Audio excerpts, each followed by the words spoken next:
most times, most days, most people, science doesn't work for you. When you say it doesn't work for you, you're getting paid a paycheck. What do you mean? The experiments don't work, that something goes wrong. It's sort of like a lifetime of failure punctuated by brief moments of success. Welcome to This Is Not Advice, where you'll hear from successful people in different lines of work about how they do every aspect of their jobs. I'm Roy Bahat. I'm an MBA professor, and I'm a startup investor in the future of work at the venture capital firm Bloomberg Beta. And I want you to be able to learn from the same people who I get to learn from. As usual with me, this is not advice because the people who we're speaking with, they don't know what you should do with your life. They just know their own experiences. And in today's episode, I'm going to speak with a scientist, my longtime friend and longtime neuroscientist, Bobby Kasthuri. We're going to talk about how to be a scientist, from how one gets ideas, how one decides to be a scientist in the first place, how to find money for doing research, how much you get paid as a scientist. We'll talk about how you communicate your ideas and the controversial role in science of self-promotion, and really the full career arc from graduate school through the tenure clock and becoming a full professor. We'll also look into the research system as a whole and try to understand the business model of a university, why so many research papers are literally wrong, and we'll explore the inner life of being a scientist, the emotional arc from idealism to pragmatic outcomes when you get tenure, maybe back to idealism, and we will even talk about the role of dinosaurs. Bobby is a professor at the University of Chicago, known for mapping the human brain. Welcome, and remember, this is not advice. I hate paleontology. Why do you hate paleontology? I never told you this? No, tell me why you hate paleontology. I never told you about Big Dino? No, tell us about why do you hate paleontology? So the best science journals, the most prestigious ones, are Cell, Nature, and Science.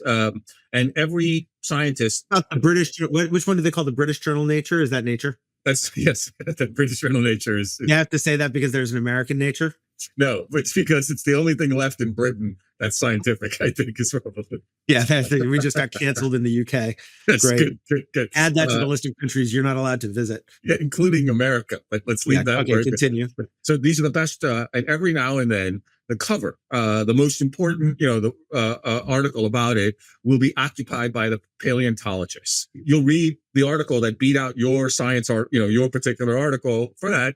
And it's always that they discovered like an extra bone, right? And so wait, the paleontology stuff just clicks a lot, basically. So it's sort of like the Taylor Swift of exactly. Science. And it's much worse than that. If you look, the New York Times has a, Science Wednesdays or Science Fridays or whatever. The number of times paleontology makes it to the top, like the headline story, is just insane. Why do we love dinosaurs so much? I mean, I kind of get it. But it's funny. I remember I interviewed some candidates for this science fellowship. Right. And maybe I told you about it, but one of the guys who ended up winning was an expert in mushrooms. And I can't remember what the exact stat was, but he's like, look, we have like 98% of people who study the natural world study everything else. 2% of us study, mycological phenomena, and a third of the what is it called? The tree of life or whatever is mushrooms. And so you got this guy being like, hey, I discovered a whole new kind of species. It can make you teleport into the future. It communicates with each other. And then somebody else is like, I found a finger bone in a T-Rex. A freaking bone. And Big Dino is so deep into... Big Dino! This is so deep into our world. I keep this as evidence. Well, but hold on. I don't believe it. I'm going to give you my counter argument. Oh, I got some. Okay. So I'm sorry. It's hard to, maybe you can't see it flip. Oh, Bob has issues. Yeah. This is Issues in Science and Technology, which is put out by the National Engineering, Medicine, like all the principal science professionals.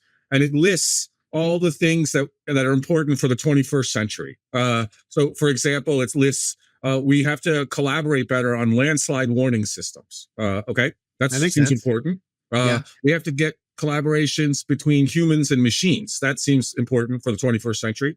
We have to have better collaborations with China. Okay, no problem. And you know what the middle one is? I don't know if you can see it here. It's to prepare dinosaur bones. How the hell does preparing dinosaur bones make the cover of the 21st century Issues of Science and Technology if Big Dino doesn't exist? Isn't that from the 70s? That looks old. Oh, this is from fall 2021. Oh, that is kind of ancient history, but still. So here's my counter argument Please. before we get into the topics of the day. The counter argument is, who's the most famous paleontologist? The guy from Jurassic. Exactly. Jeff Goldblum is the most famous Jeff paleontologist. Goldblum, Probably. exactly. But that's my point.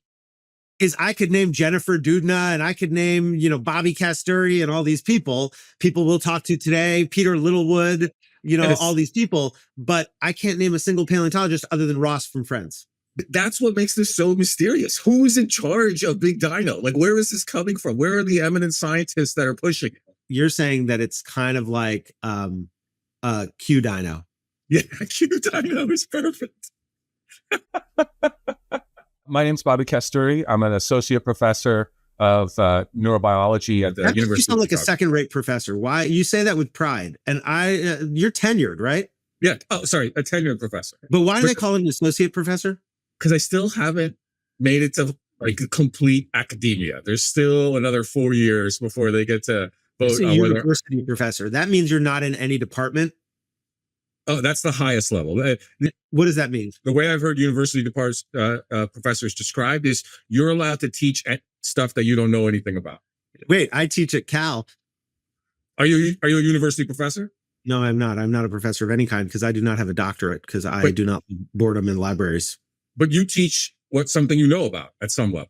I mean, I do. And so apparently if you become such a good academic and you become a university professor, I could be teaching. I was talking to this guy who's I think a not tenured professor. What is that called? Assistant professor? Assistant. Sometimes we call ourselves assistant to the professor. This is, by the way, a general thing I think about the working world is we come up with all these like little ego differentiations. And I remember when I was unemployed, you remember this period, the unhappy period. And I went to talk to somebody who was a woman who was a senior executive at a major US news organization. And I asked her, like, I was getting advice. I said, what are some of the moments in your career that you felt were turning points? I can't really empathize with her experience. She was one of the senior most women in media. I'm sure she had to do a lot of like difficult stuff in order to like break through glass ceilings and walls and all that. But she said the turning point in her career was when she was made from a VP to an SVP. And at the time, I was like, I don't know what the S stands for. I figured it out. Senior. Super V, sub VP. She became a sub VP. I thought that was so sad because she seems so accomplished and wonderful. And why is it, and I see it with the students I teach too. It's like they go off and I try to tell them like, don't get tricked into like thinking it's such a big deal when you go from like manager to senior manager. Money's good. I'm not trying to say it's not, but we make up these little Dungeons and Dragons games and it's like, you've been promoted to a level 3.5 mage. Yes. And it's trickery. Imagine how worse that gets when money is not the compensation, that really all that you have are these titles. And good point. Because I'm like, hey, I'll take away your title, but I'll give you $1 million. You're like, exactly. Take away another title. Exactly. So Bob and I have known each other for more years and more hair on my head than I care to admit. So can we calculate? I think it's officially 27. Calculate. That's like a science word we don't really like to do much calculation. Sorry. For me, it's 26 years. 26. Amazing. Because arithmetic. I can actually do. As a venture capitalist, I can take 4 digits and subtract them from 4 other digits and we're fine. And we've been trying to figure things out for a while. And now we want to get famous. Done. Before we get into it, what is the science of doing science? I think that's the name. That's a great name. The science of doing science is exactly right. But when you think about like, what's the core for me of being a great scientist?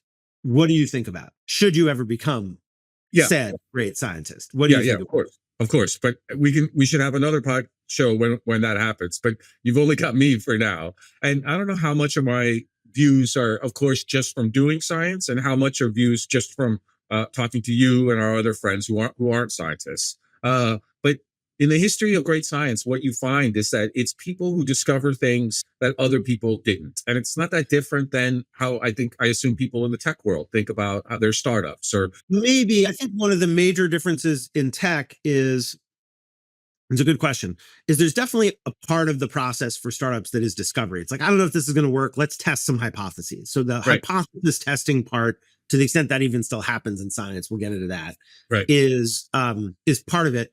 But I think my sense in science is there's a belief that there's some underlying fixed truth about the universe that the scientific process reveals. Whereas in tech, it's more like there's a possibility that exists now and you force it into existence through your effort. So like, you can make somebody buy something by selling it to them in a certain way. I see. Yeah, they have to have some natural demand, but it's not the same as like I got a divining rod and I'm on the beach and like I went and found something in the sand or something. Yes. Although maybe a nuanced part, and maybe this relates back, is that, of course, there isn't a single fundamental truth in the universe to be found. There's probably an infinite number of truths. Roy has a left hand and Roy has a right hand, and both of those are true. Yes. And in fact, because for many fields of science, including the field of, in fact, I'd say all fields of science broadly that are related to biology, we know so little about these systems that we study that there isn't actually one particular truth that we're all searching after. And in fact, almost everything that you spend sufficient time and creativity thinking about, it turns into something profound. It is almost created by the search in a way. Exactly. There's some Heisenberg uncertainty principle in there of changing the direction of the thing as you look at it. Absolutely. That makes sense to me. And so I guess the way I thought of it is it's kind of like a map, and the map of the Earth, let's say, where there is one map. It may shift with time, but there is at any given time a map. Yes. And dispute this if you don't think it's true. And the role of different scientists is just to explore different places on the map. Yes. And so, but you're saying something different, which is just that the search itself creates the truth. Yes, because it's inevitable that the search itself, which happens over decades and et cetera, is that you find a version, another scientist finds another version, or you find an avenue or a side avenue that didn't actually seem to be the original mission. And then so at an end of a career, it's not obvious when you look back, especially on the great ones, whether there was a top-down view from that this was the result that would happen. In fact, some of the most impactful results that we have recently, the initial discoveries of mRNA vaccines, CRISPR, all of these new genetic tools, et cetera, that are coming online. If you look at the origin story of them, it's not obvious that there's a straight line between the origin story and those outcomes decades later. And that's just because we human beings are just bumbling through the universe trying to figure things out, and we don't really know. It's why simultaneous discoveries can happen. All right, so here's my question. I went to a high school that has birthed many scientists. It seemed like not every one of them, but many of them knew in high school. They were doing what was then called the Westinghouse Science thing fair. Somebody who I work with now won some international science fair in high school. Right. You said that in a vaguely dismissive way. It's amazing that you've known me so long that you could actually sense that disdain. I think was that true? It was true. Yeah. You were like, because like the great scientists probably didn't win the science fair in high school. She's, by the way, now starting a company and whatever. Anyway, okay. So there's a view that these are super nerds in high school who knew all along they wanted to be scientists, went deep, disappeared in the lab. I never met any of them in college. They all, I guess in this day and age, they virtually all do go to college and get a PhD. And we'll talk about alt systems for that kind of stuff in a minute. But is that how it works? Or are there other ways? And how did you know you were going to be a scientist? Yeah. I mean, my path is, of course, slightly not exactly on that path. When I was in high school, I thought I was convinced I wanted to be a doctor, mostly because that's what my parents wanted me to be. And throughout college, I thought that would be the right idea. Although in college, I flirted with the idea of doing finance. I flirted with the idea of running for politics, as one of our friends would say. And I think I even flirted with the idea of being a teacher. And then ultimately it came time to make it because of your flirtations in college. But let's continue. Yes, they weren't as successful as you know. Appropriate for children. Yes. And so okay, so you had, and when I met you, you were clear. You maybe had already started your MD PhD program. Correct. And you were taking time off to study something else, basically to put a feather in your cap. That's right. And I think for me, it was the kind of awakening that when you do medicine, at least and I think it's true to this day, but let's say it was definitely true 20 years ago, the kind of profound lack of knowledge that we had about the body and how the body. You were I'd rather not be a barbarian hacking people up. I'd rather figure out some more improvement to this medical system. Correct. And that you could have imagined, I did imagine then that sort of the impact in the lab would be much more long lasting than the number of people that I could actually do surgery on in a given lifetime.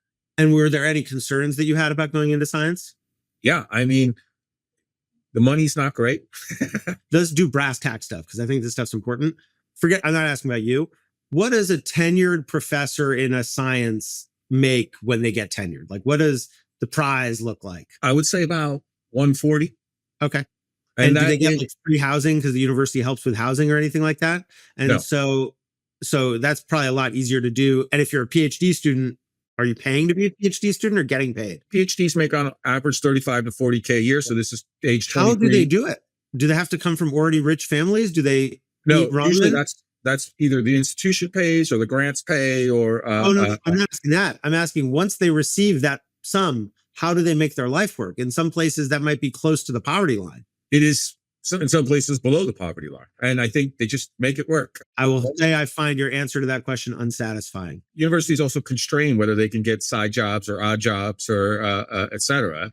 And of course, university towns have cheap housing and cheap food and et cetera.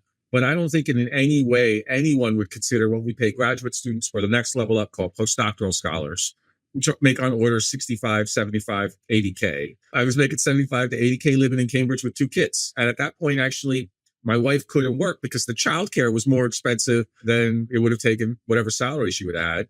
And somehow we made it work. But it's brutal. And when we get more to systems levels questions, it's one of the reasons that the number of Americans, US citizens that want to become scientists is diminishing every day. Interesting. All right, we'll talk more about that. Every occupation has opportunists who enter it. But my sense is that science is one of these occupations that people enter into more often than not with just a genuine desire to understand the world and share that understanding with others. Sure. And I think there's still the standard motivations that you want to demonstrate you're great at something. It's a field that you're good at, the skill sets you're good at. Is it a superstar field? If I want to be a basketball player in the NBA, the only way to do it is to be one of the best ever. If I want to be a lawyer, I don't have to be one of the best ever, although, of course, there are also extraordinary lawyers. What's science like? It's a little bit of both, actually. Not being a superstar scientist is what most majority scientists are most of the time. But we do live in this world where scientists, superstar scientists, are elevated. If you remember Albert from earlier, he has a level of name recognition and kind of that probably will never go away, at least among scientists. I remember having these discussions with my other friends who are medical students, and they'd say, well, what is it that you want? Do you want to be able to get the nicest table at a restaurant anytime you want? Or do you want the smartest people in the world to think you're one of them? And I think that is kind of how I used to think about. The nicest table in the restaurant anytime you want is a matter of calling them sufficiently far in advance. Well, and affording the restaurant. Well, sure. But you mean the metaphor for that. Yes, of That's course. Right. Okay, I got you. Okay, heartbreaker question. My guess is oftentimes people come to you and they're like, I want to be a scientist. Yes. And you're like, huh? Yes. How do you know if you can do it? I think the common idea is it's how smart you are. And I actually think that's perhaps one of the worst ways to decide whether you're a Are scientist. the very best standout scientists always the smartest people in the room? When they're talking about what they know, of course, because they've spent a lifetime thinking about it. Well, that's knowledge. But yes, but if I wanted them to sort of tell me the logic of some financial situation or some political or international situation, I suspect they would be as good as any smart person in the world, but not anymore. Well, you were going to say it's not really intelligence. Yes. So I think, and this is just based on this idea, it's resiliency, meaning most times, most days, most people, science doesn't work for you. And even if it does work for you, if you look at the literature. When you say it doesn't work for you, you're getting paid a paycheck. What do you mean? The experiments don't work, that something goes wrong. It's sort of like a lifetime of failure punctuated by brief moments of success. We hope. And even with those brief moments of success, you wind up publishing your paper into whatever. And then you think, well, how often do I read papers from 20 years ago, 30 years ago, 40 years ago? And that number becomes fractionally small. There's probably 5 papers from 80 years ago that I read again and again and again. The same thing would be true for novels and for political laws. I mean, how many laws remain from that long ago? Some do, but it's like, right. So that doesn't seem unique to science, is it? That plus the actual day-to-day grind of it. I meaning like most days you come into lab and the thing you wanted to work didn't work. And most of your time is spent troubleshooting. Actually, help us picture that for a second. Your typical daily experience. If you had to contrast it with what you imagine, I don't know, an office worker's experience is or a student's experience is, what's different your day and their day? I think most of my day is filled with troubleshooting, meaning most of the things we try most of the times don't work. For example, we're inventing a new kind of microscope, and sometimes the troubleshooting is low level. We can't get the vacuum lock to work. Then you wind up learning about vacuum locks that particular day.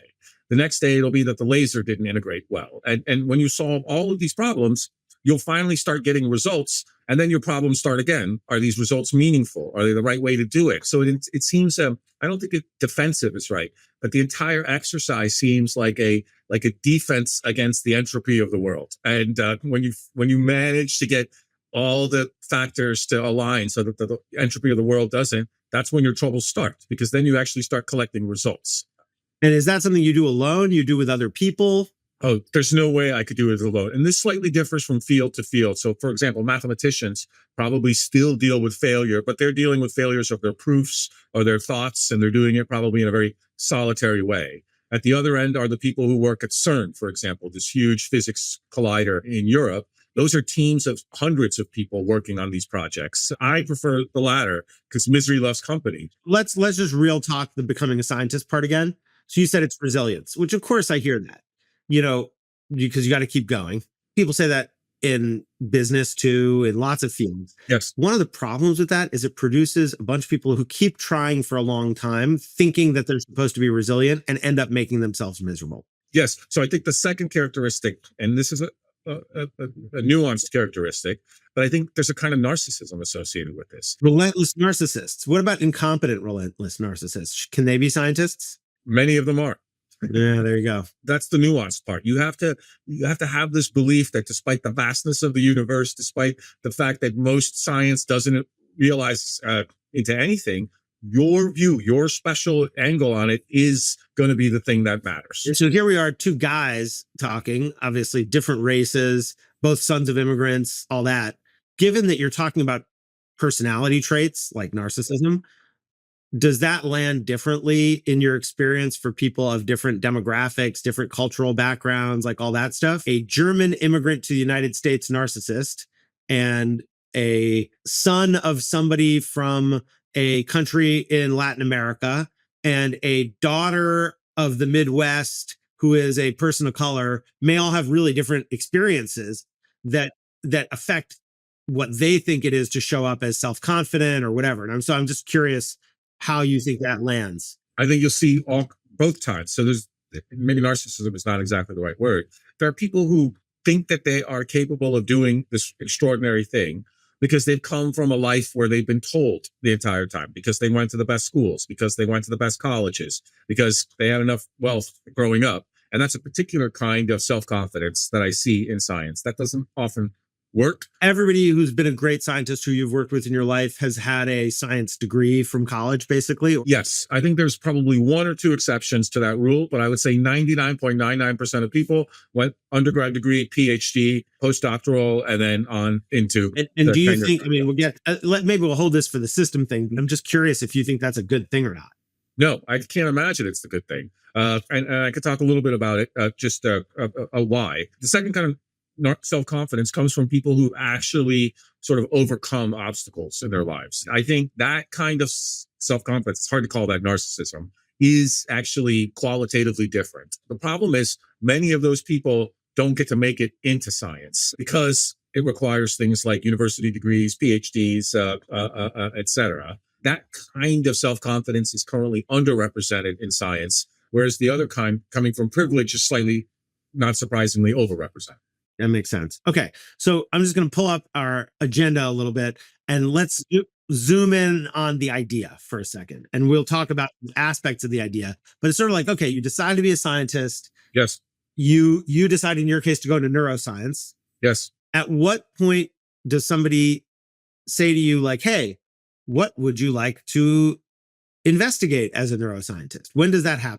College? No, I think probably in college and graduate school, certainly in college and graduate school, you're often working on somebody else's idea. You join someone's lab.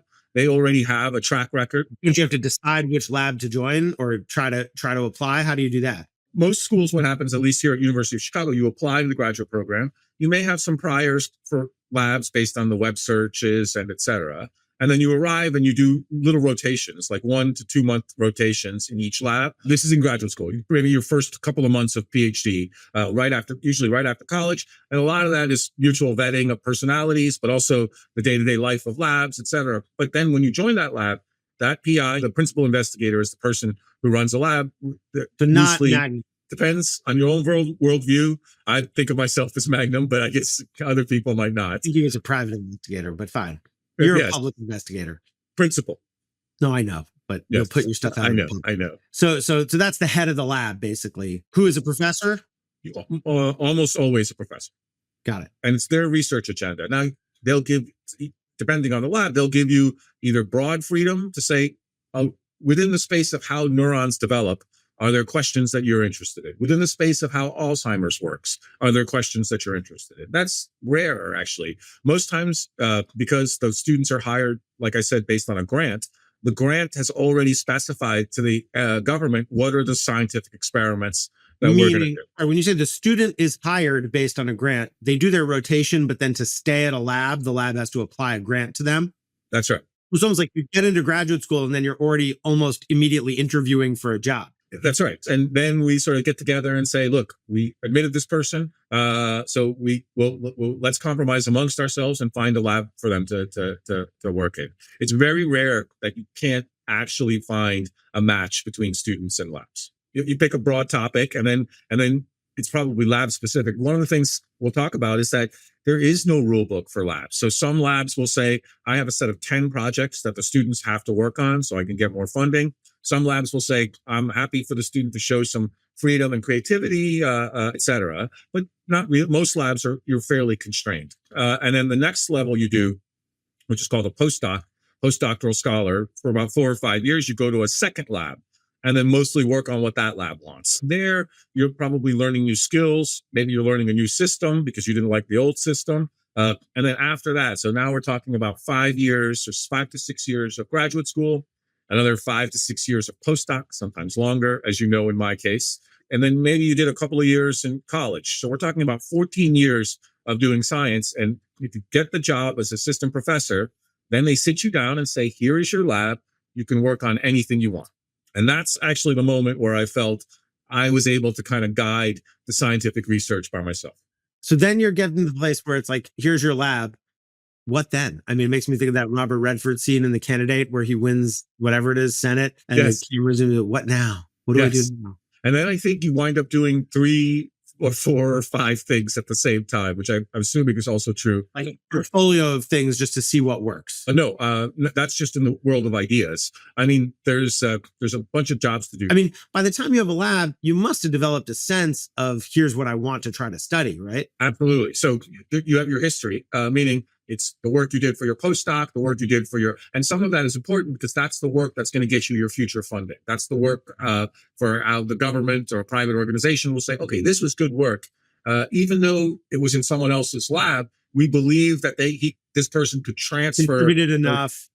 And that's why it seems like scientists are always negotiating over where their name appears in the paper, basically. Exactly, because that's the signal to how much work you did in the paper. But even this, Roy, I didn't exactly do myself because I thought, well, this kind of constrains you. It constrains your ideas that when you start out to the ideas that you've been exposed for 12 years. And remember, many of those ideas came from other professors. One of the things that it's still possible when you start a lab is could you completely become orthogonal to what you've done before? And there are a lot, maybe not even completely, but it's partially orthogonal.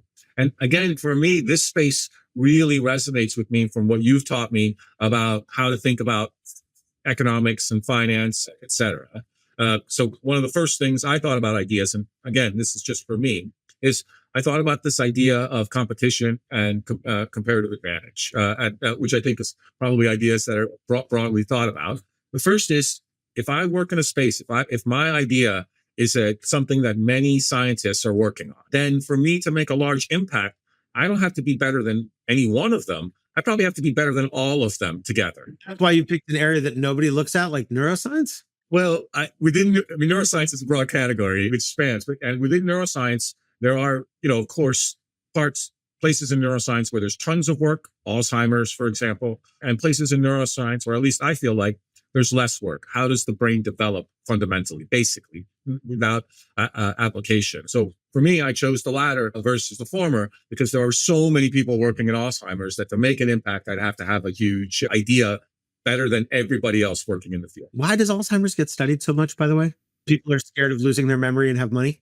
Yes, and also it's clear, it's impactful. Many people have family members that have been afflicted by it. Yeah, of and course, me too. Profoundly poignant disease because it's clearly has to do with your brain because of the memory changes, personality changes, etc. And it's deeply curious how that happens. You propose the thing to the funders based on what you think is interesting, and they read it and they're like, that is interesting, versus there are pots of money that exist for going after certain questions, and you decide which questions to go after based on the money. I think you can go either way, frankly. I think there's a kind of purity left over from when the ratio of scientists to money was equal. Now there's way more scientists than money? Way more. Has that changed over the course of your career? Yes, there's an annual Society for Neuroscience where all the neuroscientists gather in the world. Not really, about half of them, because not everybody could come to the conference.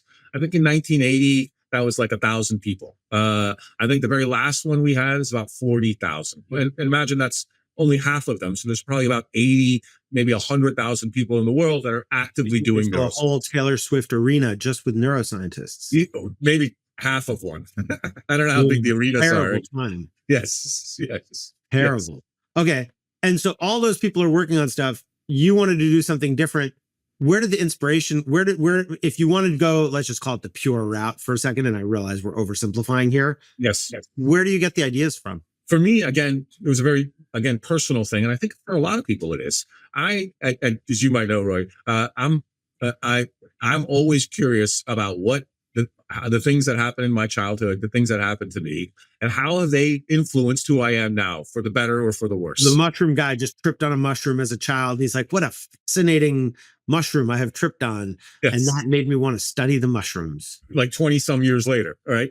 And I think that that might be true in the tech world as well. Everybody's lived experience is a thing that obviously informs them, or they read something in a science fiction book or something like that, or they, see a piece of art, or, their cousin yells at them for something or whatever. That's the same as lots of other stuff. Are some people better and worse at picking which ideas are worthwhile? Absolutely. In fact, and what do you call that in science? And what does that look like? Meaning, what do we call them? The skill of being good or bad at deciding which ideas to pursue. Choosing the right questions. I think is probably, there are people who know how to choose the right questions. What is the hallmark of that? I think the hallmark of it is to choose a question where there's a specific, concrete result that could be generalizable to a large part of the system. What is the thing that I could study? So just to get back to let's say we're all studying the map, but the goal actually is not to just detail the coastlines or to discover some property based on the part of the map that you're studying that generalizes to the entire map. Yeah, a concrete result that generalizes. Who do you think of as having been particularly, let's talk names if you want, or fields, particularly brilliant at that kind of choice? So I think if we take some of the most recent, let's say, Nobel Prizes, they gave out this year the Nobel Prize to a guy named John Hopfield, who discovered neuronal networks. But he was a physicist working pure condensed matter physics. And he realized that these algorithms that were emerging at this time could be studied in the kind of way that physics studied other phenomena, like a ball rolling down a hill. And although he chose a very specific algorithm to apply his physics to, it turned out that the lessons he learned from those neural networks generalized broadly out to AI and had the impact. I wish I had the kind of sense of Hopfield to study these things when no one else in the world was studying them. And to realize that solving one of these small problems for one of these algorithms could sort of be generalizable to how we think. That makes sense. Who else? I think, despite other personality or social issues, Watson and Crick, did this kind of impressive idea where. And sorry, they discovered DNA. I think discovering DNA. That was the whole debate over whether or not they did it or stole. The debate over them is they stole it from someone else. Both things. I'm not sure they discovered DNA itself or that it was the genetic material. There's a lot of other experiments. They worked on the structure of DNA. Literally, what does the three-dimensional DNA is made of base pairs, A, T, C, G. Yep, got it. And they were the first people to use crystallography to study DNA. They weren't really. Rosalind Franklin actually was probably one of the first people. And this is the controversy. But I meant they were looking at something like the atomic bonds at some super fine resolution between two base pairs in a DNA molecule. But the discoveries they made there, they were able to extrapolate out to how DNA works broadly and many of the applications that were used ultimately for DNA. Okay. So and I want to raise something we talked about over the years. My understanding of the way the scientific approach happens, you have some theory of how the world works, you come with a hypothesis to test it, you ask the question, you get the answer. Yes. My understanding from talking to you is that's kind of not the way it's done anymore. Almost never done. And that you said that it's somehow related to like deciding which tools you want to use instead. So help me understand. Does that mean we don't use the scientific method anymore? So I'm going to probably get in a little bit of trouble with my friends and my colleagues. A lot of trouble. Yes, let's hope so. Let's hope so. Let's hope it's good trouble. So the broad idea, the formalism of how to do science actually came out sometime in the 1950s and the 1960s around a series of philosophical books around it. And amazingly, they were having the same When you say that, you're talking about Thomas Kuhn. Like, who are you talking about when you say that? Yes, I'll get to both. I'm talking about Karl Popper and Thomas Kuhn, who I said is the two opposing ends of how to do science. But more broadly, the reason Kuhn and Popper published so closely to each other is there was an ongoing societal debate about what is science versus what is not science. Is it just enough to sit in a room with test tubes and write numbers down and report them? Does that make you a scientist or not? On the Muppets, it sure does. Yes. It's Bunsen and Beaker. Bunsen and Beaker. I wonder which one you... okay, we'll talk about that later. I don't remember which one is which. My suspicion is you're the Beaker. Which one do I relate to? Glinda. But Popper's formalism of this is what you're talking about, is this idea of hypothesis. And his basic idea is that in the world of inductive logic, deductive logic is what mathematicians do. You have you start with a proof, and you come through a series of logical, inevitable steps to how you prove that proof, the various steps of a proof. That's deductive. You don't need any data to do that. You just need logic and mathematical rules. But what most scientists do is inductive. We're trying to learn about the world ourselves. And Popper's big argument is, if you wanted to prove that there were no black swans in the world, how would you do that? Well, every day you'd go out and count the number of swans you saw, and you'd say how many were white and how many were black. First day you'd go out and count 5 swans. So the odds of there being a black swan are probably 1 in 6, because you add the 1 because of the black swan. Then you go out the next day and you count 5 more. Now the odds have dropped to 1 in 10. Then you go on and on until the odds have dropped to some level where, as scientists, we say that's acceptable to prove that there's no such thing as black swans. That's usually, in our case, less than 5, p equals less than 0.05 or p equals less than 0.01. But it's essentially a probability approximation of the truth. That means 1 out of every scientific discoveries is wrong. Yeah. Wrong in the sense that it was statistically proven that to be less than 1%, but there's always a 1% chance that it's wrong. Totally agree. And I think that's the deep insight into Popper, is that we can never actually get the capital T truth. We can only approximate the truth down to a probability. Yeah, but what does that mean about the scientific method and the whole theory? It's like you can't test something, because you can sometimes test the truth. You can test something, but all the test will tell you is just change your probability level. There will never be a test like a mathematical proof that says this is absolutely true or not true. But the linchpin of all of that is that you're always trying to disprove your hypothesis. So the only data that's relevant in a hypothesis is the data that contradicts it. And now this is where I get into trouble. A lot of modern biology, especially modern neuroscience, is that we come up with a hypothesis and we look for data that confirms that hypothesis. In fact, because if you found the data that disproved it, you probably wouldn't get tenure. Exactly. And it's even worse than that. Remember, most of the work is done by the students and the postdocs in the lab. So imagine that you work for an eminent scientist who's built their entire career on a... Hey, boss, I got to tell you, you're full of lies. Yes, and no one does. Very few people do that. And you're much more likely to say, you know what, I'm just going to take the data again. And I'm going to take the data again. And of course, just by chance, sometimes that data is going to match what your PI thinks the world works. So you show them what they expect, and the progress of science is fundamentally destroyed. So is the career interest of discovering things that are true breaking science? Yes. If we believe in this hypothesis driven, if that was the only path to go. And now you're going to get to Kuhn. Shortly after Popper writes about science, a guy named Thomas Kuhn writes something called The Structure of Scientific Revolutions. And he's the guy who I think invents the term paradigm shift, which we use often now in this world.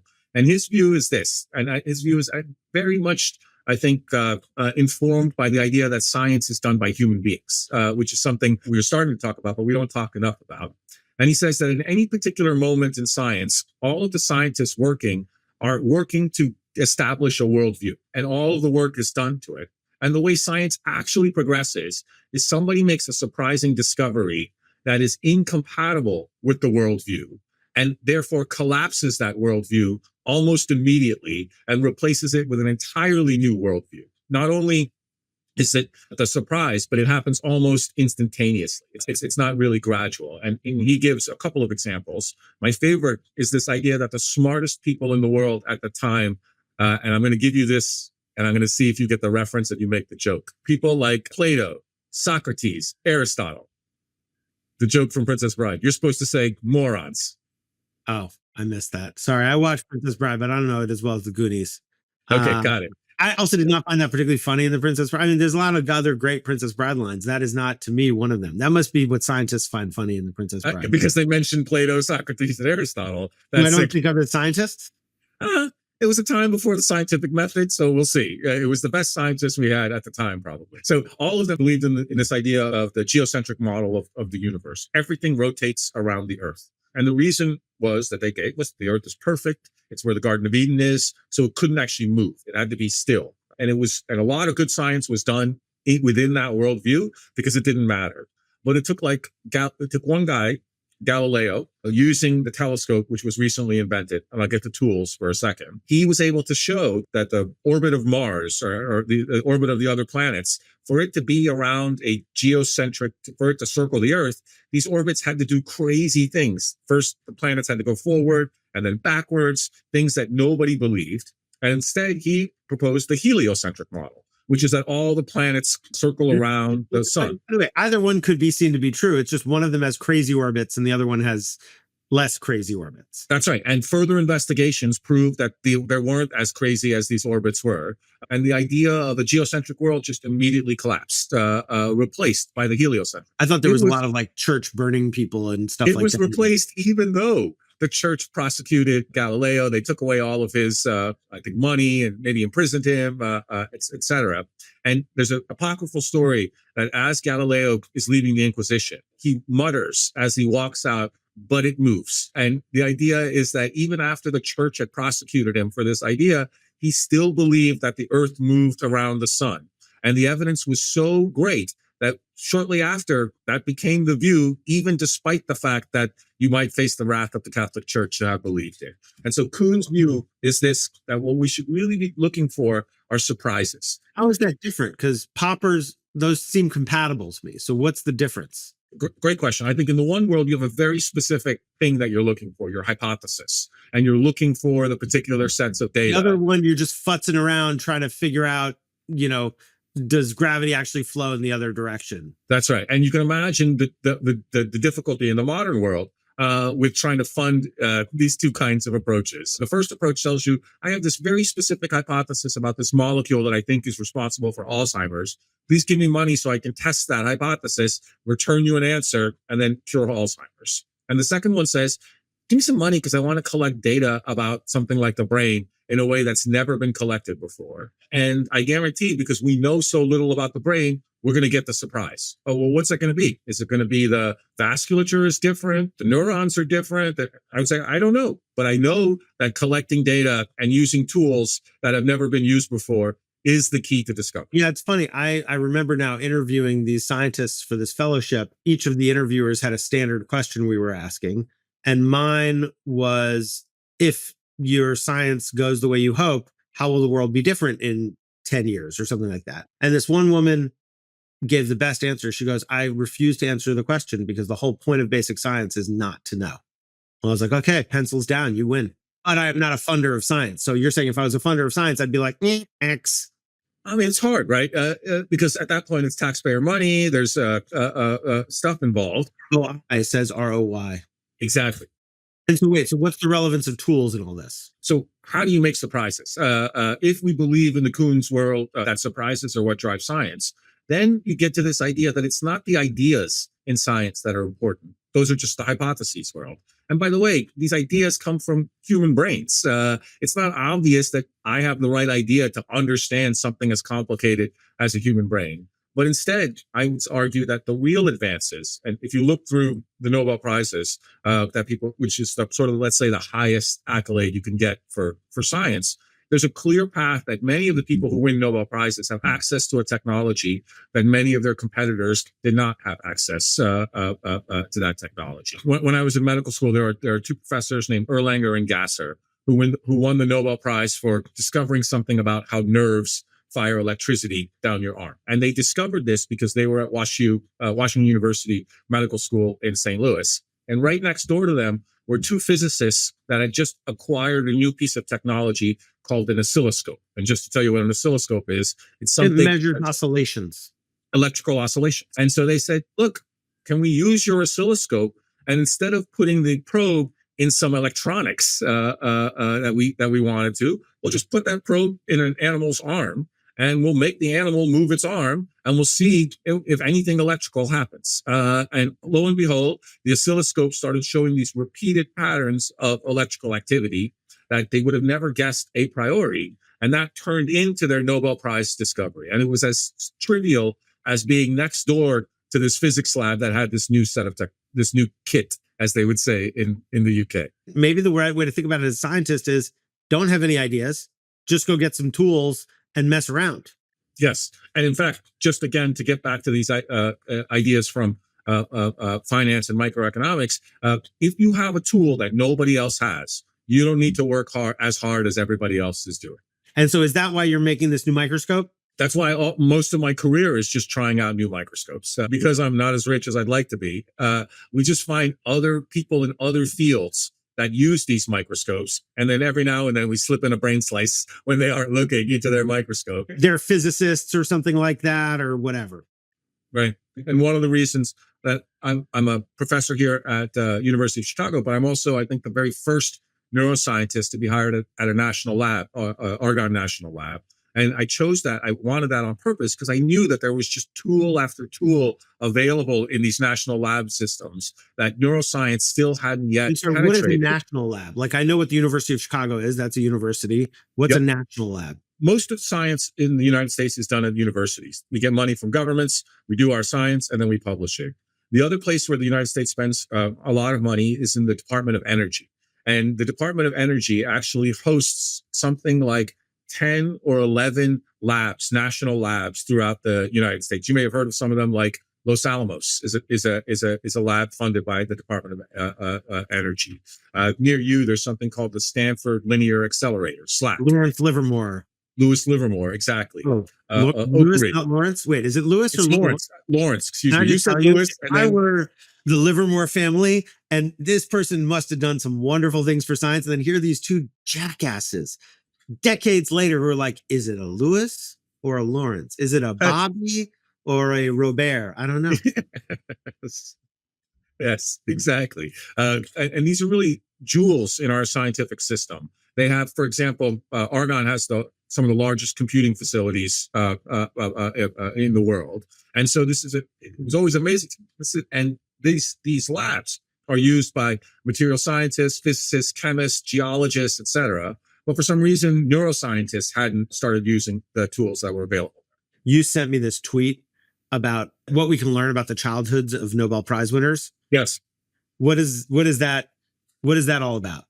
I mean, this was more to kind of address a different question, which is the worldviews, the diversities of scientists that we get in science is diminished. And one of the reasons is if you look at the origins of most Nobel laureates, most of them come from— I don't expect anybody to type this in, but, wealthy backgrounds. right? That they're sort of building on these achievements of going to the best schools, going to the best graduate programs, working in the best, et cetera. You might imagine that given the meritocratic nature of science, and if everybody had full access, that would be distributed across all incomes. And here, I'm not talking about the people's incomes. This particular tweet is about the parents' incomes, that there is a huge bias. Yeah, I mean, I remember there was this Rod Shetty study about the lost Einsteins, basically, Exactly. all the people who could have been an Einstein if only they'd had the family background to enable access to the system. And that does seem tragic. It's profoundly tragic for the people who lose access, but it's actually profoundly tragic for science. And here's the argument I would make. I mean, what do you need an argument? When two Einsteins, that's better for science than one Einstein. Sorry, I don't even mean you have to be an Einstein to make an impact. I think what I mean is, so at the end of the day, what science is we have lots of facts. This experiment produces this fact, this experiment produces this fact. But the real magic of it is somebody who could stitch it together and tell a narrative. And if that narrative is predictive and allows you to come up with new scientific experiments that are also accurate, then you're on your path to being a great scientist. But the ability to stitch a whole bunch of facts together and produce a narrative really, I think, depends on our lived histories, like profoundly. And I think that is where we need diversity in science. And it's not even that that's going to result in Einsteins. It's just that we need as many different viewpoints considering the data and coming up with narratives as there are possibly narratives in the world. Examining the map. It's a crowdsourcing exercise. Absolutely.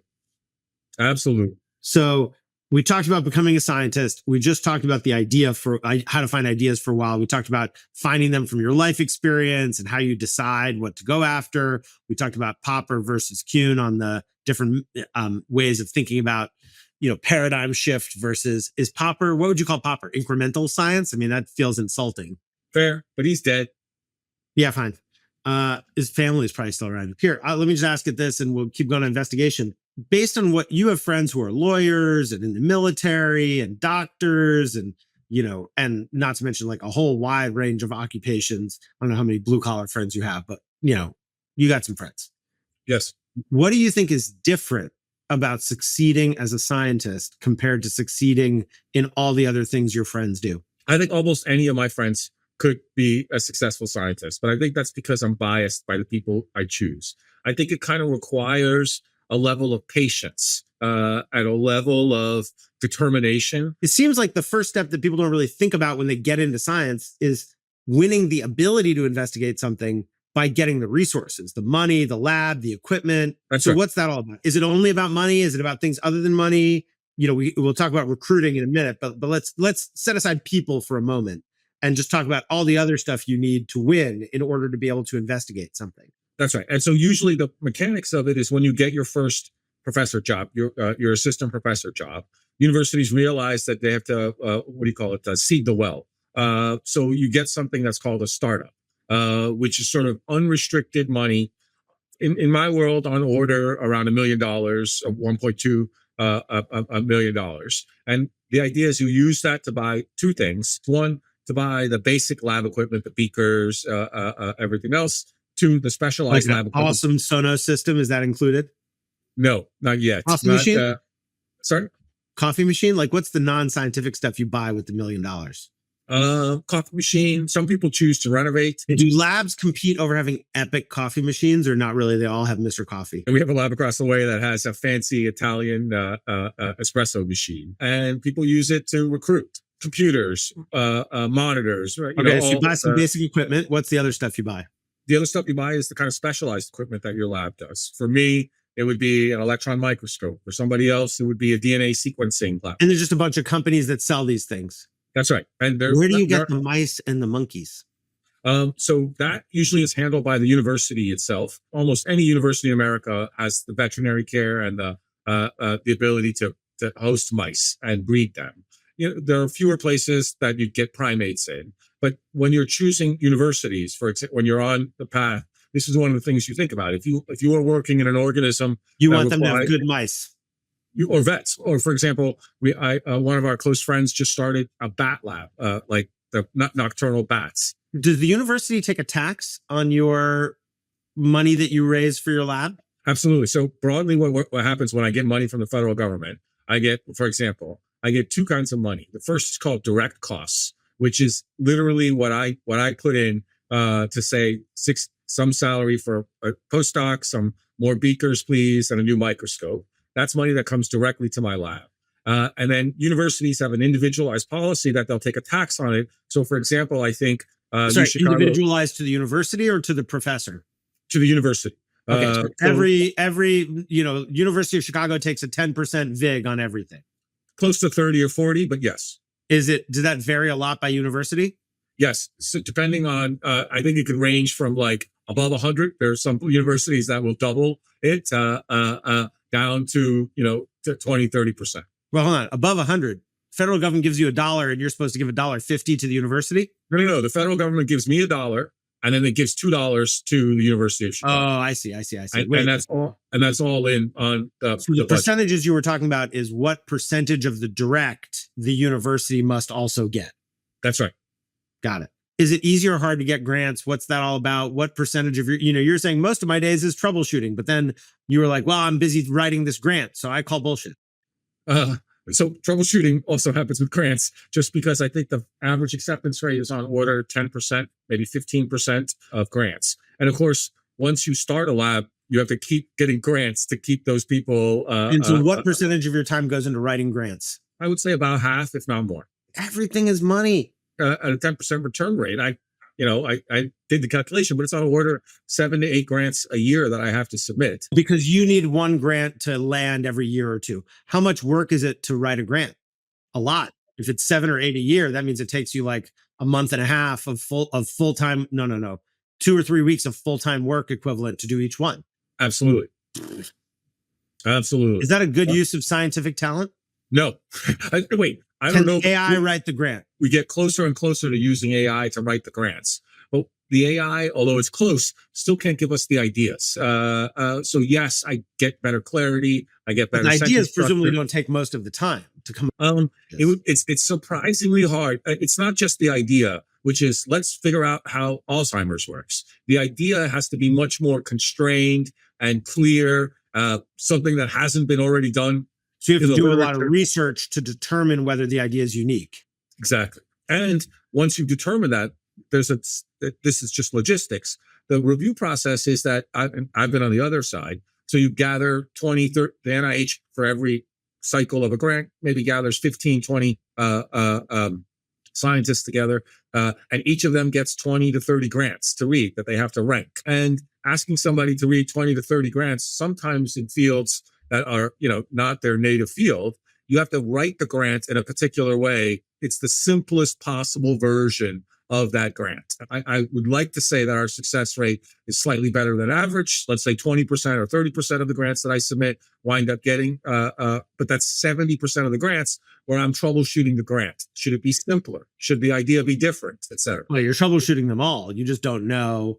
Exactly. Once you submit them. Are there people who are known to be good at grant writing as scientists? How important is that? Like, are the great scientists great at getting grants?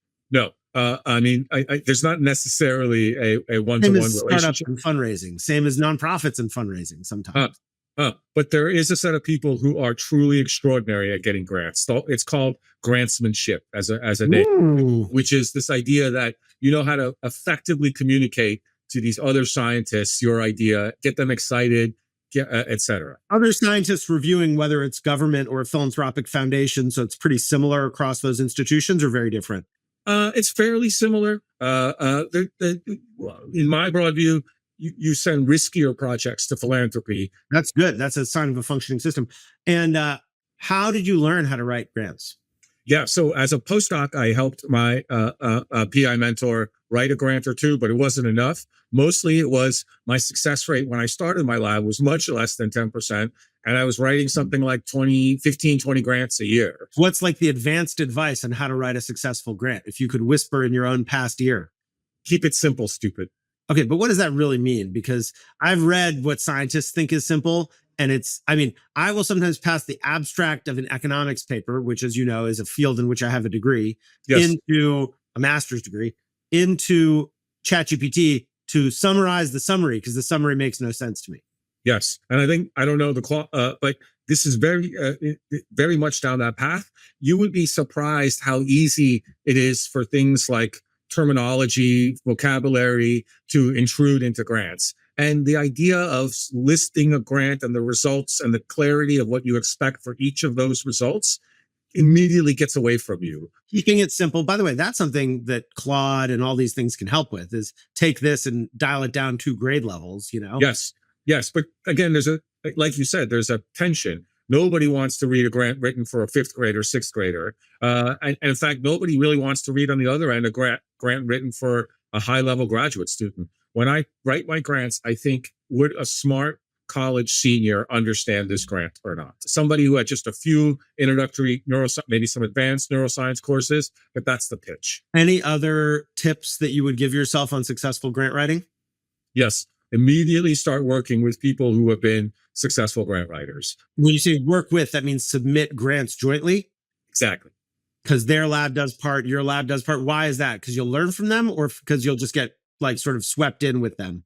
Both. But you ride their coattails, especially if they have a reputation, and you get this direct mentorship on how to write grants. Does it matter which lab you go to in order to figure out, like when you're a PhD student picking your lab, do you pick it based on who's good at grants? In a sense, again, this is a tension. You don't want you to run out of money halfway through your PhD. Which happens?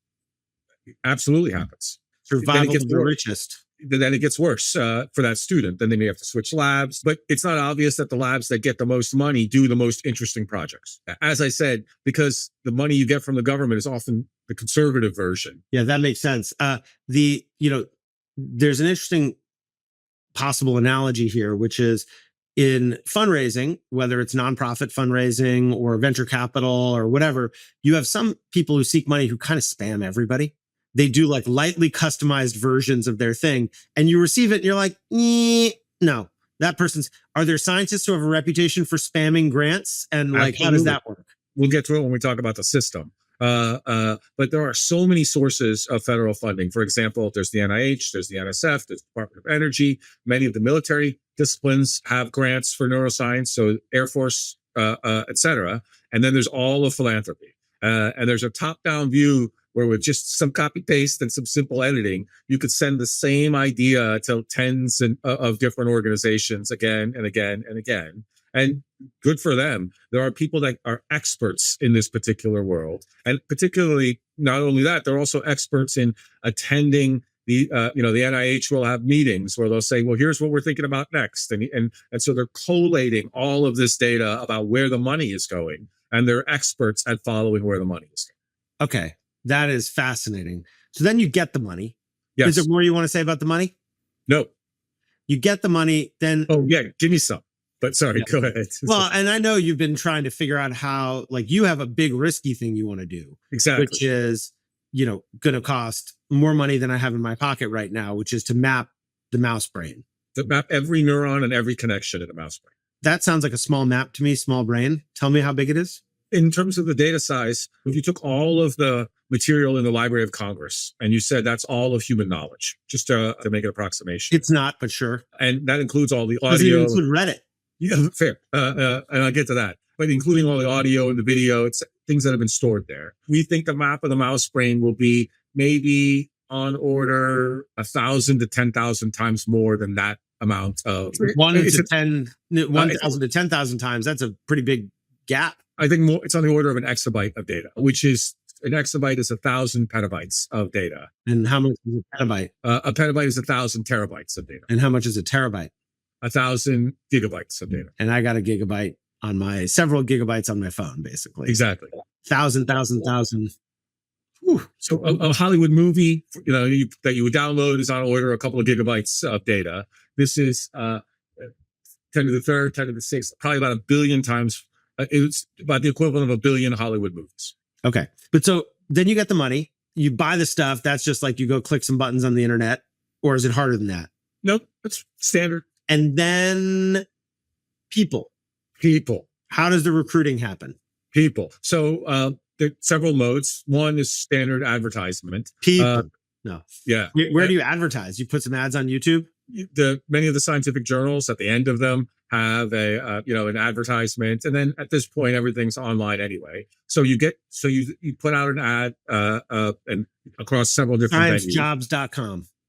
Exactly. And you say, we've just received this grant. The grant is for this kind of project. We're interested in hiring postdoctoral fellows or graduate students to fulfill this grant. That's the kind of standard approach. Of course, then at the point that you become a professor, you now have a network. You've met other I was going to professors. say, like, don't you, like, if you're waiting for people to apply, it's not, the field is knowable. Presumably, the people you're going to want to try to hire. Absolutely. But then, of course, they know the field as well, and it's not clear that they want to get into a new lab that's starting versus an established lab. So how do you convince them? So this happens usually for me in the one-to-one interactions, and I have some success rate, but not much.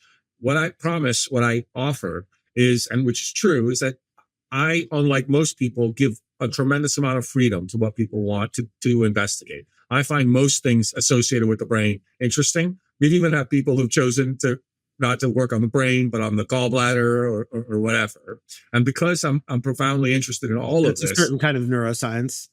Of course it is. Your thoughts are in fact, your they gallbladder. worked on the neural innovation of the gallbladder. When does the gallbladder know to squeeze? It has to get input from I feel uncomfortable talking about this.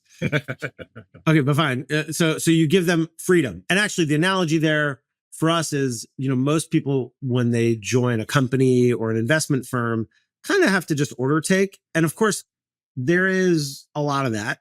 The irony, by the way, I don't know if this was your experience or anybody else's experience, is you often it's a paradoxical combination when you're getting started of order taking and boredom.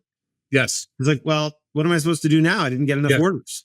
And then you try to, obviously fill the time with your own initiative, but giving people, for example, at our firm, like the ability to make their own investments is pretty rare. So that's exactly my model. And I wonder if I've actually subconsciously taken that from you, Roy, from all the times we've been talking about it. If I had to describe my lab, I have money, but everybody here can use my money to invest in whatever particular science project. And when you say whatever, I mean, how does that work in practice? Because Valve, the video game company, used to say like anybody here can do whatever they want. And it's like, I don't know, they can't release Half-Life 3.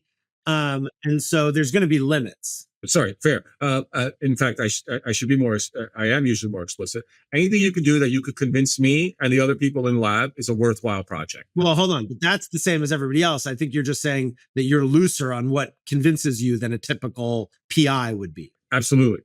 Yeah. Okay. Absolutely. I mean, it cannot be, because they haven't done the work. It cannot be that they show up and that this particular version that they happen to think of is going to be the right version. Because it evolves over time. And so are there trade-offs? Like, that seems like that would be better for everybody. Usually most good recruiting, it involves a trade-off. Oh, you're saying there are people who don't want that freedom. Not only are there the people who don't want that freedom, but there is still, so for example, sorry, we didn't talk about this, but there's one more stage of scientific life that I didn't really tell you about. And that's the difference between pre-tenure and post-tenure. And it just turns out that we haven't even really we'll get to all that, but yeah, go ahead. I'm listening. But it just turns out that the rules for what kind of science you can do pre-tenure are completely different than the rules for what kind of science you can do post-tenure. And you could be a PI pre-tenure. Absolutely. Absolutely. The minute you start as an assistant professor, which is pre-tenure, you're the PI on this proposal. But for example, when I started here at the University of Chicago, Murray, my chairman, said, look, there's really only one way to get tenure at the University of Chicago. You have to study one thing so well for 6 years that nobody in the world is better than you at knowing that one thing. And that's what we value as scholarship here. I love the idea of people having flexible and investing their own money. But at the same time, there's this tension where I have to show these eminent scientists that I'm focused and I have a directed. And so what was that for you? I managed not to do it anyway. I managed to go ahead. He gave me this one piece of advice of what you have to do. It's intention. What'd you do? I didn't do it.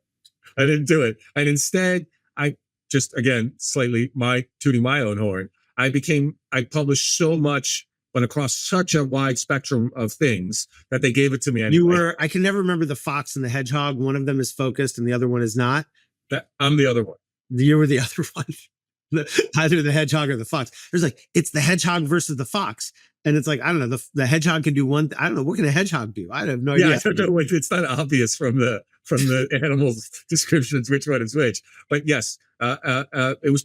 I made the argument, and he's telling me this. The only way you get tenure at the University of Chicago is, and he can just see in my face that I'm like, holy shit, this is awful, right? And so he says to me, what are you thinking, Bobby? Like, what's going on there, right? And I said, Murray, in my mind right now, I have this mental image. And he said, oh yeah, what is it of? And I said, yeah, it's an image of the young Isaac Newton. And he's an assistant professor at Cambridge University. And he's talking to his chairman, the chairman of the physics department. And that chairman says to him, Isaac, if you want to get tenure at the University of Cambridge, you should only study one thing until you get tenure. And I notice here that you're studying 3 laws of motion. And if you really want to get tenure, you should probably just study 1 law of motion. And if you're going to study 1 law of motion, just study objects at rest. I bet you could nail objects at rest. And the argument I was trying to give Murray is that we're trying to look for broad principles of how biology works. Yeah, but it seems like there's definitely some, I mean, he was focused relative to what was known in the day, perhaps. Absolutely. Okay. Absolutely. So what counts as broad versus narrow depends on what is already mapped. Yes. So you were just making some rhetorical argument, trying to make yourself sound similar to Isaac Newton. Well done. Yeah, well, that's what my wife said after I told her this. So you're 100% right.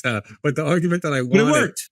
Yeah, but the argument I wanted to make, but perhaps I'll try it better without the stupid analogy, is that I think the purpose of us, what we do, is to find broad principles, generalizable principles that we can apply across biological domains. Is that best discovered by going deep onto one particular topic or broadly sampling many particular topics? Probably the answer lies in half a dozen of this and a half a dozen of... Some people, what's his name? Eric Kandel, the guy who did like snail memories. Yes. You know, he just went deep on snail memories for forever.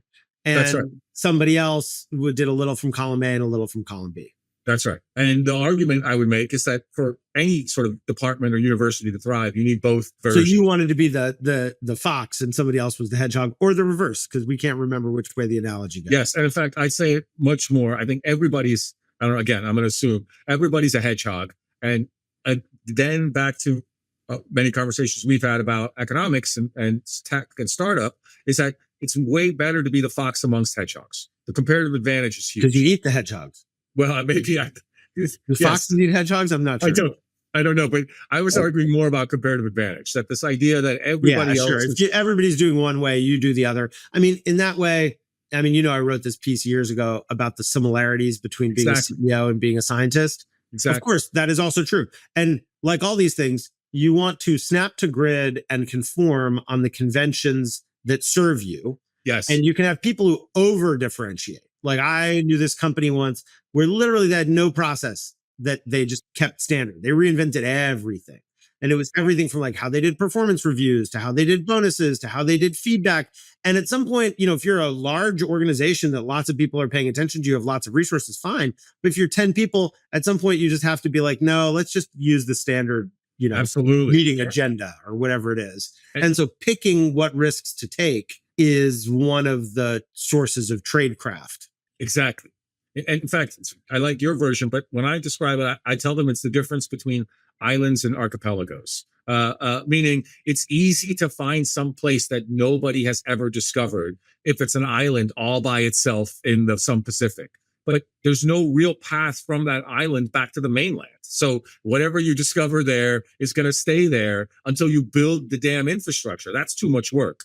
What you really want to do is you want to be exploring the tip of Florida or some archipelago where most of the territory is completely unexplored, but there's a path back to the mainland. And that's the tradecraft, I think, for here. I just looked that up to see if maybe you were just stealing that from somebody else. It seems you were not, based on my 30-second go. So excellent work coming up with original analogification. Thank you. Anything else you want to share about recruiting people? So again, sorry, just to get back to our earlier conversation, and again, this is personal. I think the most important thing in recruiting people, other than evidence of resiliency, which we talked about, is this idea of speaking truth to power. Because I think there's something interesting about running a lab, which I'm curious about in the tech world, et cetera. It's fundamentally easy to be a kind of demanding narcissist that only gets to see the data that you want to see. And because it's Actually, I think it already, is maybe crushing for those people on the inside, but maybe you're right. right. And ultimately, I hope it gets resolved, but it's trivially easy because I'm in charge of what we get to publish, when we get to publish, and who gets to publish it. And so in that world, I can see where my own biases or my own ideas about how brains should work just get reinforced and never get tested, never get evaluated. We never find data contrary to it. And that is actually the big worry that I have in running a lab, that we're going to say something wrong or we're going to publish something wrong. And if somebody knew along the way, nobody said anything to you. Exactly.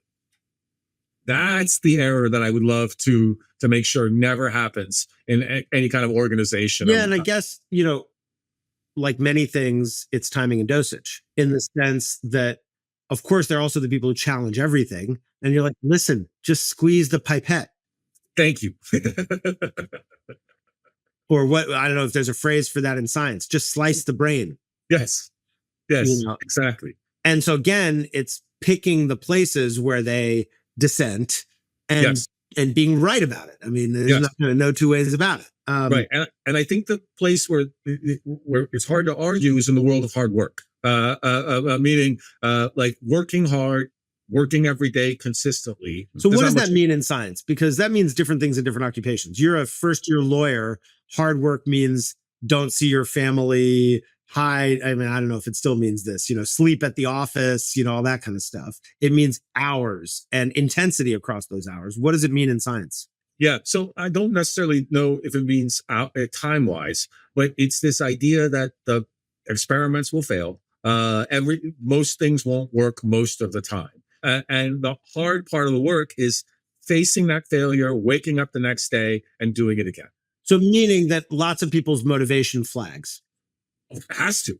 For many people in creative occupations, it seems to go in waves. Right. They work in a campaign. If you're, it's not a creative occupation, but you're a political person. But if you are a novelist, your work is different at different stages in the writing process. Yes. Is that the same for science? It's hard to say, but I think let's take the novelist version, where, how does a novelist experience failure before they've published, when it's just them in the day-to-day grind of it? They may look at the writing and they may not be satisfied with it. And they may continue with that writing until they are satisfied. Or maybe they give up and just assume that that's as best as they're going to do and they move on. For most of science, there's an external world that's failing you. Meaning you get feedback on a regular basis on your own failure. By feedback, I mean not only from the people around you, but from the universe. Systemic feedback. Sort of if you were a journalist writing an article and every day nobody read it. Yeah. Or every other day your pen didn't work. And every third day, the laptop, the Microsoft Word crashed. And every fifth day, it would be like a journalist if you were trying to build your own typewriter to achieve the actual text that you wanted to write. And every day something new went wrong with the typewriter. And then when you started writing, every time you wrote some words down, the universe came and erased them or changed them or et cetera. That's where I think we feel a sense of constant failure externally imposed that I'm not sure is true for other occupations. Yeah.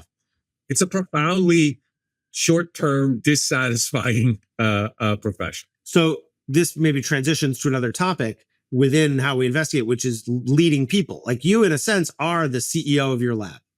Yes.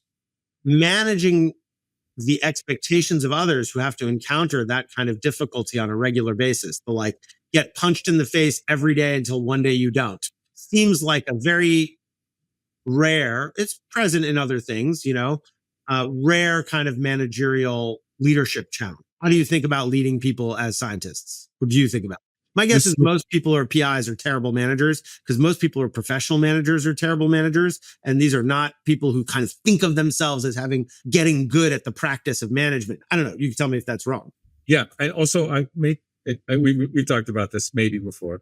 In my mind, I make the distinction between management and inspiration leadership. I think management is, I can set schedules, I can send emails, et cetera. But I think a lot of times what science requires is a kind of inspiration, leadership. And I think That's hard, right? Because many of these people are young, they're ambitious, and you have to figure out how to coordinate their ambition with this extensive failure rate. It's actually the problem many people run into in other occupations is a lack of ambition. Is people who it's just a job. Yeah. And I think that occurs less in science because you already know that this is not that You've sacrificed a lot to get there. And so therefore you are bought into the enterprise. And I don't mean enterprise in the sense of a corporate enterprise, but in the sense of the Starship enterprise. Exactly.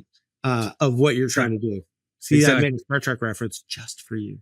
Hey, thank you. The whole thing makes sense now. And I'd say that there are two other places that I think about related to this. The first is, of course, there are fields like professional sports where the failure rates are huge, right? Meaning if you're a batter in professional baseball, you're going to get a hit 1 out of 4 times. If you manage to make that 1 out of 3 times, you're going to be in the Hall of Fame. And so how do you motivate somebody who's only hitting 1 out of 4 times to hit 1 out of 3 times? That's the first thing. And the second thing, and this is harder but true, so I'm going to say it out loud.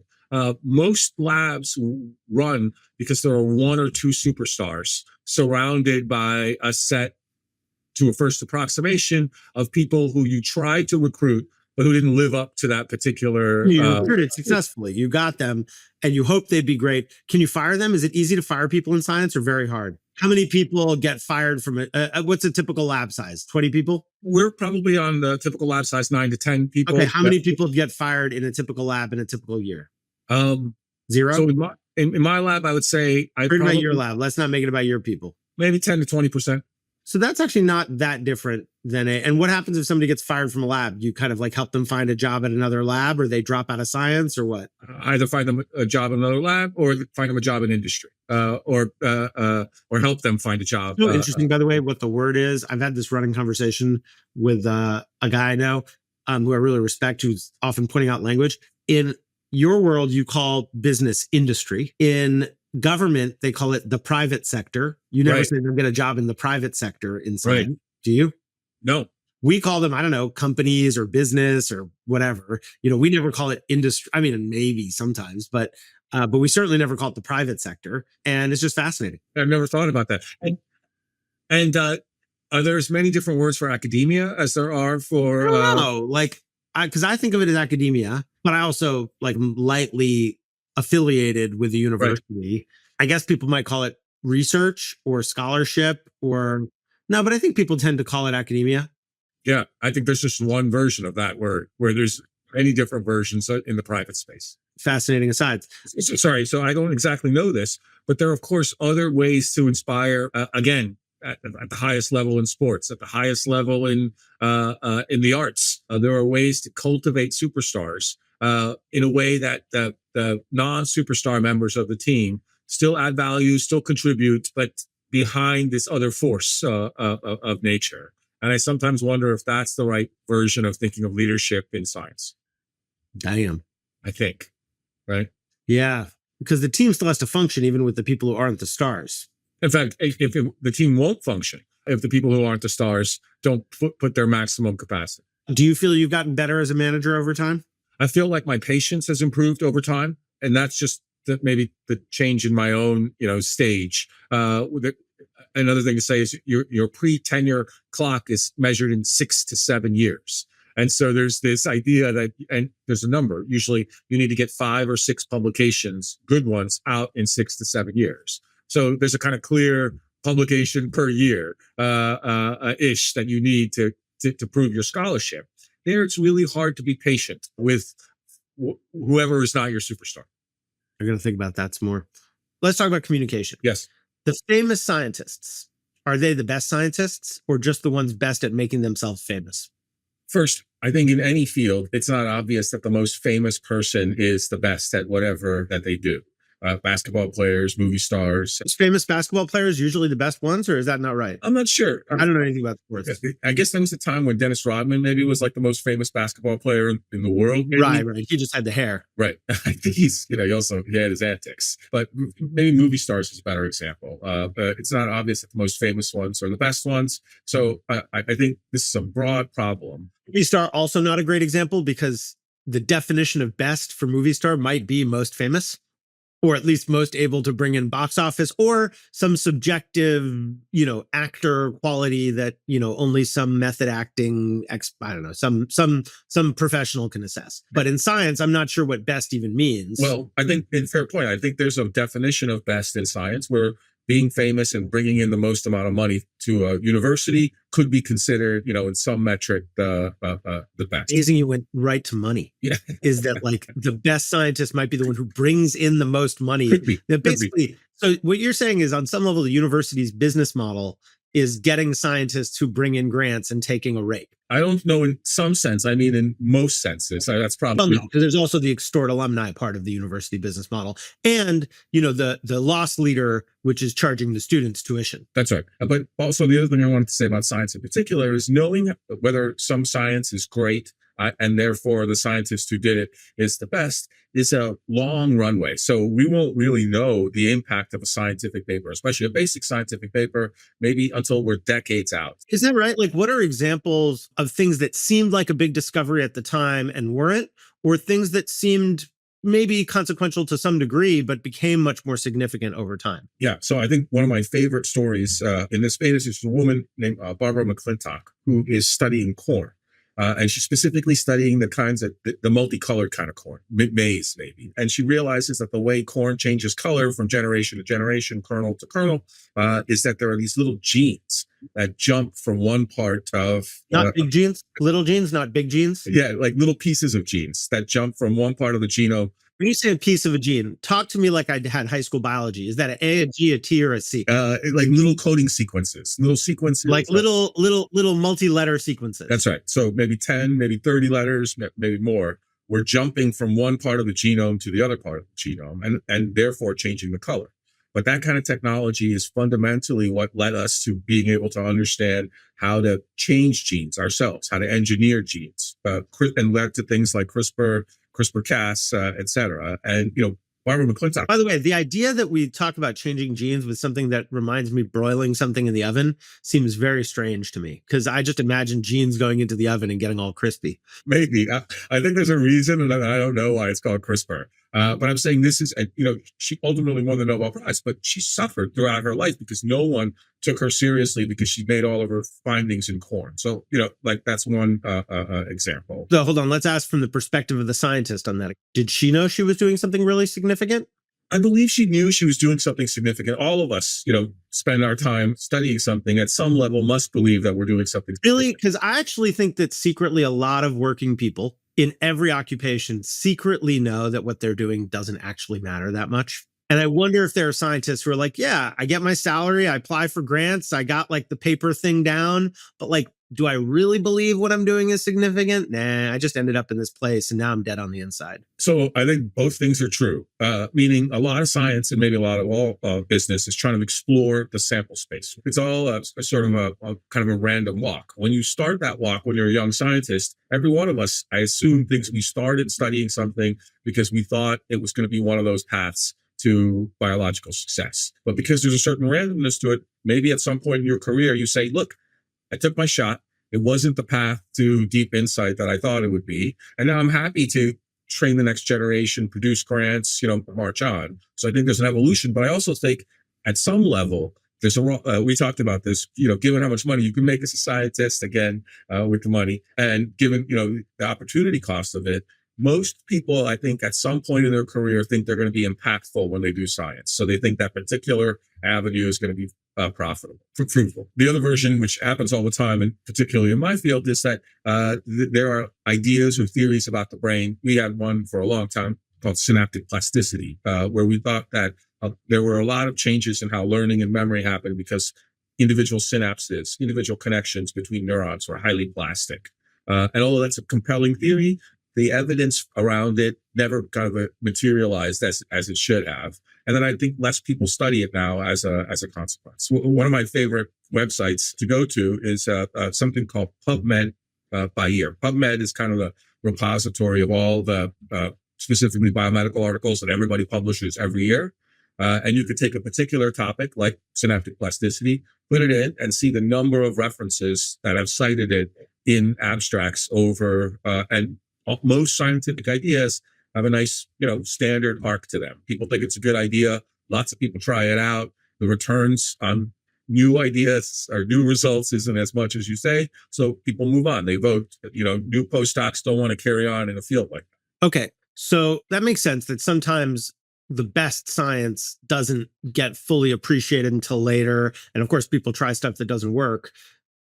Are there people who are famous who don't do good science? I mean, there are, right? You got like people who do studies that don't replicate, that are like designed for, what is it? The Stanford psychology experiment, where people like were supposedly so aggro when they were jailers, but it turned out that the guy who did the experiment cajoled them into doing that. Yes. I mean, I think, people have given me different numbers, and it, differs from field to field. For example, I think psychology is in the middle. They've been doing this for a long time, and they're still in the middle. Psychology is high on the bullshit index. Well, they have a huge replication problem, apparently. It's high on the bullshit index. Yes. Broadly, I've heard that something like 50% of the biomedical literature is wrong. Now, it might not be purposely wrong. It might not be, et cetera, but at some level, the information that paper is conveying is false. And I think it's a serious issue. It's a serious issue. For each person who cares about making progress in a field, there is some integration of how much time do you spend doing the work versus talking about the work. And startup founders have this too. Lots of people have this. It's like, how much should I be like on, Twitter, X, Blue Sky, LinkedIn, blah, blah, blahing? How much should I be in the press or at conferences versus doing the work? How do you think about that as a scientist? So first, I think there's a full spectrum here, right? And how flattering is it that I'm treating you as this expert who knows things about science? When we interview actual experts at some point, it's going to be epic because we're going to feel the difference. But we're setting baseline right now. I get it. I also like the idea that in this conversation, and you're right, it's really like a privilege for me to be like the expert scientist.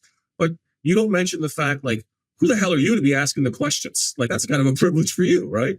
It is a privilege for me to get to speak to people and ask the questions, but who am I to? I am nothing but a professional student. In fact, world's best student might be a thing I want to go for, but the problem is I don't want to like learn stuff just to flex. And also, do you really think you'd compete? Like, I think that students today are professional. No, I get crushed. Thank goodness the AI is going to be better than all humans at everything, because the difference between me and other humans, with me being inferior to other humans on many dimensions, will be swamped by the much greater difference of our AI overlords. I think it's true. We will be the first generation of old farts who don't have to suffer young farts who think they're smarter than us, because we'll all be immediately outdated by the AI. We'll just have digital Actually, farts. we may be the peak human. Peak human. Remember the days when we were smarter than the machines. Yes. What will we do, love? Okay, Bob. Right. So tell me, what should a scientist do to promote themselves? I'm torn on this. The people that I admire are really the people who didn't, let's say, self-publicize. And there was an era in the 50s and the 60s and maybe even in the 70s where it wasn't obvious what that could even mean. What is the nature of self-promotion in those eras? Maybe even into the 80s. So I know of these scientists that never had the opportunity, et cetera. And there, I think, self-promotion is Einstein sending a letter to Roosevelt saying we need to have an atomic bomb thing. Even there, the self-promotion seems so impactful. To be fair, back in those ancient eras, he had to like chop down the trees and mill them into paper pulp and make it's a lot harder to send a letter. Right. But I'm saying that's slightly different than promoting your own work on Twitter. So I love that view. What you're saying is that the cost to doing some self-promotion has fallen dramatically, and therefore people do more of it. Yes, and I also think, genuinely, and I think it's not just chasing. I think real impact in the future will be around these ideas of social media and social platforms, because the impact of actually publishing and sort of generating a new, more ideas, getting people interested in the work, et cetera, it's just not the same. So although I myself, except maybe for things like this, avoid social media like it's the plague, I think it's inevitable that it becomes an integral part of the scientific process. And now, now I sometimes social media like it's the plague. You like every tweet of mine except for the ones you don't like that you comment to me on a week or two later. I don't think hearting things on social media is like the full use of it yet. Okay, so what you're saying is you have mixed views. You think it's important. You underdo it yourself, but you wish you didn't. Yes. Who do you think is really good at it that people can learn from? One of my favorite, and I think it's because he's slightly argumentative, is a computational neuroscience professor named Conrad Kurting out of UPenn. And I think he's one of the things I really like is that he uses social media to sort of confront subfields of neuroscience. And I think he does a great job doing it. I know Tyler Cowen has been somewhat public about how economists should do this in a different discipline. That all makes sense to me. Any other wisdom about communication before we move on to progression of careers? Yes, actually, the other thing that I want to talk about in this vein is that there's a separate idea of communication that scientists engage in, and probably other people engage in too. And this is that we present our findings all the time at conferences, within our university, to our department, to incoming graduate students, et cetera. So this idea of presenting your results and your ideas is kind of integral to science. And to me, this is the worst part. And usually when I ask incoming students or other faculty about this, I ask them, what's the point of this? When you give a presentation, what is the single most important goal that you have? And of course, some presentations are for job offers because you're giving some presentations are to attract graduate students. So I think there's something common across all of them. And I think that the idea is that you want to be 100% clear, literally 100% clear. And that any deviation from that, 5% off, 10% off, is actually like killer because the ideas are hard, the results are hard. I think that's something that's completely missing in science. Okay, that makes sense to me. Let's talk about career progression. So you started talking already about the role that like your pre-tenure clock plays, but like if somebody came to you and they said, hey, what's my career arc going to be like in science? What's going to happen to me first? Then what do I do? Then what do I do? How do you lay it out for them? Sure. So I think I'd say, well, congrats, Roy, you're almost done with college. I'm really happy that you're interested in science.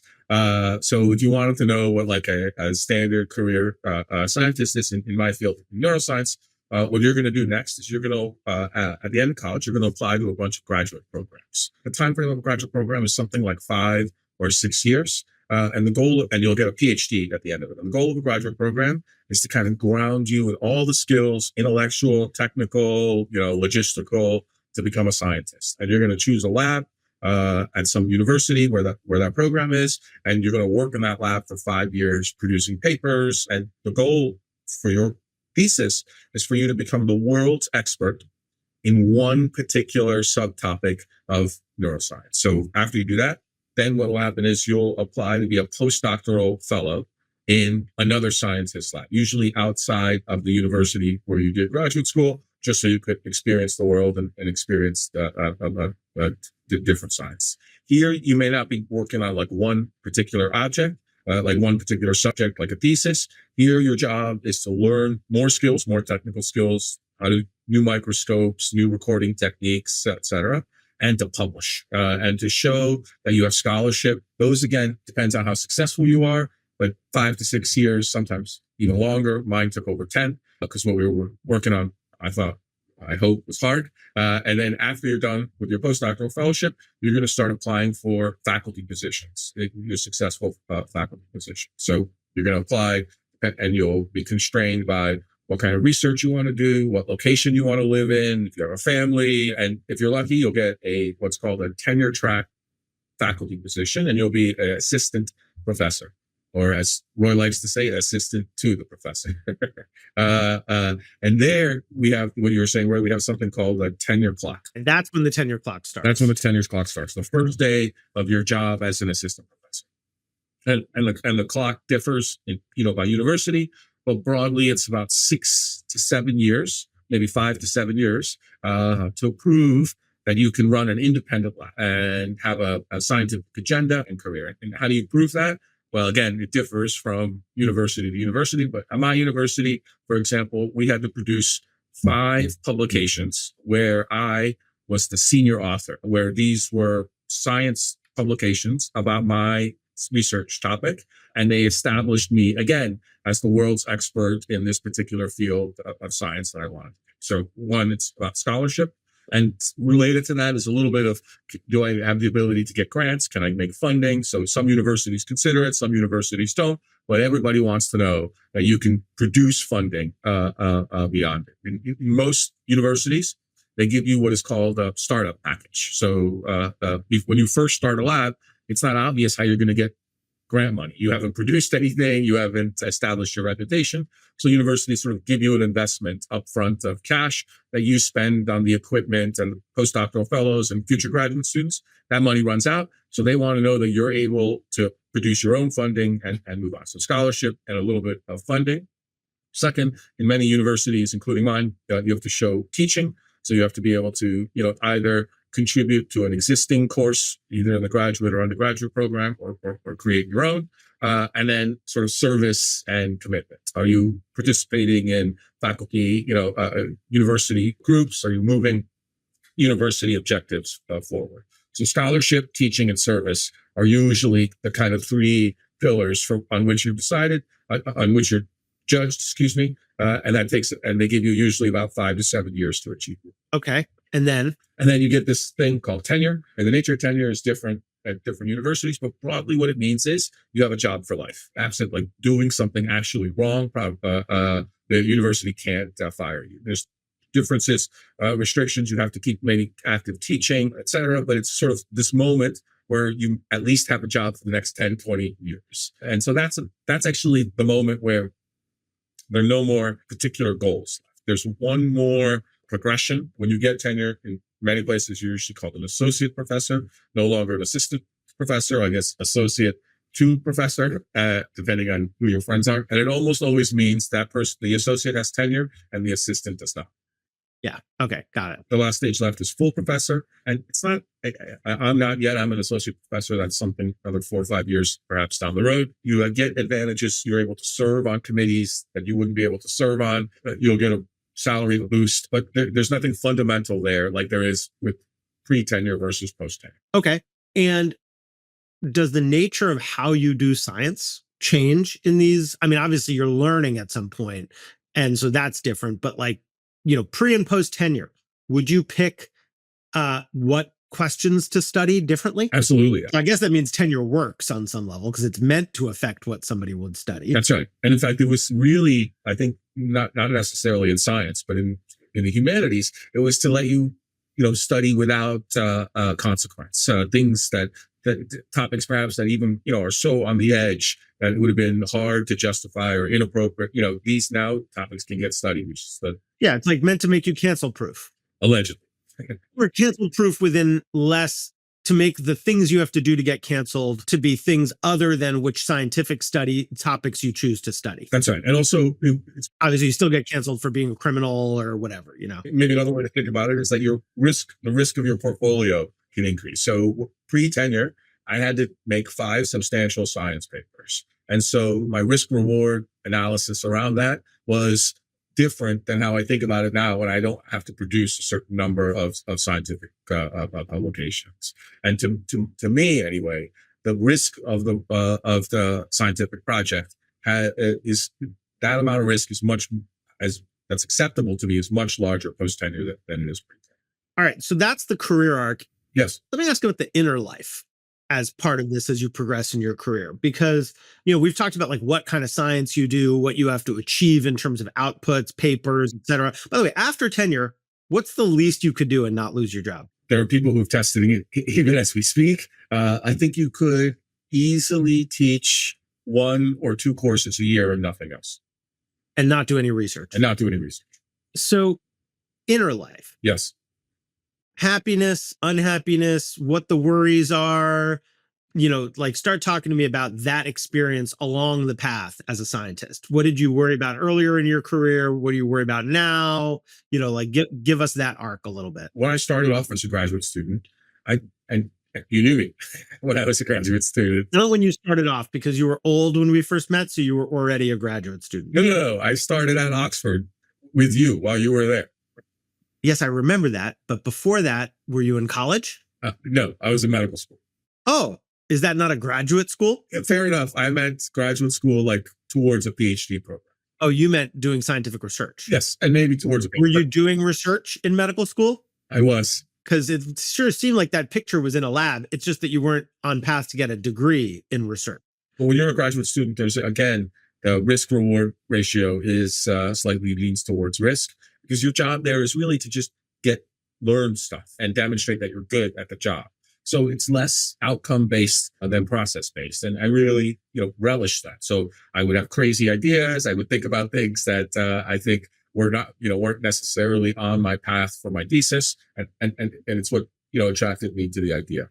I think as a postdoc, you start off similar, but then as it goes on, you realize that there's an objective at the end of it, which is getting your first assistant professor job. And it also happened to be the time of my life where I got married and had kids and et cetera. So there's a whole other change inside where you become much more outcome oriented. The risk goes down. Even then, I think I took perhaps something that was risky as a postdoc that a lot of other people wouldn't. So I had a lot of time spent in a postdoc, a lot more than you would normally. And then I think the assistant professor part is, again, highly outcomes oriented. 5 papers in 6 years. I know approximately how much time it takes to collect data and write a paper. So I sort of organized my life around it. And now I'm back to thinking like a graduate student again. I feel less worried about what my next steps are going to be, because I want to say the alternative to not getting tenure is you're fired and you have about 6 months to find a new job. That new job will be, probably not in the same location, could be halfway around the United States. Typically, that's when people like go into industry or something like that. That's one moment. Absolutely. I love that. I mean, as you talk about it, I realize there's this arc that I think successful people have in a lot of careers, which is they enter as idealists. Their idealism gets broken down by the reality of what is required in order to succeed. And then they have a choice, which is that they can either become purely creatures of, and I'm oversimplifying it because there's obviously elements you can mix together, but they become a creature of the system. Yes. Who like their whole purpose is, I just learned how to work the system. And now that I'm an auto mechanic, I'm just going to tune up the system. Or they can use their knowledge of how the system works to return to their idealism in a newly effective way. Yes. Like there are oftentimes people who will come to me with some idea for a startup. And I'm like, yeah, like that could work. But they don't yet know, and I may not know either, but they certainly don't know the tradecraft that's required to build the thing. And then they might learn that tradecraft, sometimes doing that startup, sometimes doing something else. You look at the career of somebody like an Elon Musk. His first startup was, not that ambitious compared to what he's doing now. And so he built his first startup was like a restaurant lookup startup. And so he built his ability to pursue these, in his case, I think idealistic visions by kind of wading through this valley of reality. Yes. And it sounds like a similar thing can happen in science too. What I see is the difference between the idealism of me as a graduate student and the idealism of me now. Is my idealism as a graduate student was very centered around myself. It was very narcissistic. And now that idealism I see as a way to get younger, empower other scientists forward. And I think that's the difference. That makes sense to me. Okay. Let me just talk about the creative pursuit side of this, which I think is quite different than other occupations other than like, an artist or something like that. I think the arts and sciences, like there's a reason we group them together, is you have this quest. And then what if you discover you've been on the wrong, like, let's say you've been pursuing a scientific line of inquiry for 20 years. Yes. And then the evidence starts to mount that you were just wrong. Yes. How does that not break a person? I think first it does break people. And I'm not sure it takes 20 years. But I think this is, again, a slight difference. You can set up your research efforts so that the idea itself is less relevant and the outcome is less relevant. I think, interestingly, this version of living and dying by ideas and hypothesis-driven science are tightly linked. And living and dying by your ideas is the critical Achilles heel in hypothesis-driven science. But let's say you don't have hypotheses. Let's say you're just like working on some tool thinking it's going to be good. And then it turns out the tool found something like, you remember when our buddy was considering investing in that company Juicero? Yeah. That was like this tech thing that like had like a highly composed, Yes. drink. thing, and Yes, it would yes. squeeze it out. And then, like the Bloomberg reporter showed, you could just take the bag that the drink was in and just squeeze it with your hands. Yes. So it's like sometimes you come up with an elaborate tool, and then you realize, like, man, I could have done that with a paper airplane and a wad of chewing gum. It's happened to me. Along one of the many setbacks of my tenure postdoc was we spent 2 years working on the most complicated cutting machine you could imagine, that we wanted to slice brains. When I first became aware of what Bobby wanted to do in science, other than just, he was studying the brain, he wanted to map the mouse brain, because the mouse brain had not yet been mapped. And his tool that he wanted to do it with was a deli slicer attached to a conveyor belt, attached to an electron microscope. Yes. And I was like, this just sounds like if Rube Goldberg was a scientist, this is what he would do. And so you pursued that deli slicer vision. Yes. And in fact, the first thing we found out was that the deli slicer, which we had paid millions and millions of dollars for an engineering company to design it for us, we could do with just a standard sort of machine that had been sold for decades. So first, setback. We used that. I still managed to get my tenure track job and get tenure with it. And just a year ago, I realized that the lab realizes we don't even need to pick it up on tape anymore, that there's something even cheaper and more obvious to do. And so, yes, it's slightly embarrassing, but it's the nature of the beast to figure it out. So I think my answer to your question is, I think Edison had to try like 100 different elements before he landed on tungsten as the way to light a light bulb, continuous. I think someone asks Edison, but don't you feel like an idiot that you didn't just land on tungsten right away? And Edison says, no. I just discovered 99 ways not to make a light bulb. So every one of those failures was critical for me to get to tungsten. And I think it happens to us all the time, but it's the nature of the beast. And I know there's a way to set up your scientific career so that's not a negative, that you see it for what it is. Each of those missteps is the path to tungsten. All right. So you work on this thing. It doesn't work. Then what? Yeah, because nothing never doesn't work. We extracted as much of the original deli slicer and the taping machine as we could, while at the same time we were trying to figure out new ways to work on it. I think the other thing I found, and I think this is generally true, this is not just me, there's just so many things and so many ideas to work on. I'm in no way in a saturated field. Like, in fact, perhaps the opposite. I could imagine someone would say neuroscience is pre-Newtonian. Like, it's like that's how little we know about the brain. Well, I've never worried about if something doesn't work, what am I going to do next? It's always been the fact that I had to choose one of the 30 things that I wanted to work on. And so when something doesn't work, there's 29 other things to try. Okay. I love that enthusiasm. It seems like the kind of thing where locating where a scientific discipline is in its development seems almost impossible to do while you are in it. And so those are just useful metaphors, I guess, for how much progress is possible. Yeah. Like, let me just ask you, are there fields where you think progress is no longer all that possible, where like the whole field is like, yeah, okay, we're good. We figured that one out. Let's move on. So have we ever solved a problem? Have we ever solved a scientific problem? Well, I mean, we've for sure solved individual problems, right? Like how to, make a atom split, right, for example. Right. But where there are broad disciplines, and I guess here what I'm asking about, maybe there's more talking about the system, is like, how do the disciplines get divided? How do we decide how they ebb and flow? Like, I'm almost imagining, those music genre charts where it's like in jazz, split off from R&B and like whatever. There must be something like that for scientific disciplines in terms of how there is. And in fact, we in neuroscience are currently living through one. 30 years ago, when I started, computer science was a completely different discipline than neuroscience. Right now, I would say our department, it literally is probably about a third people who just study AI, who will never perform an experiment on a brain, will never collect empirical data. And I'm of two minds, no pun intended, of it. But the field itself now considers computer science and AI as a field of neuroscience, and the two are merged. I don't know which one is going to eat which. There's a good chance that in 10 years, neuroscience is just a sub-discipline of AI. That's funny. That's said like a neuroscientist, because there's no question in my mind which is going to eat which.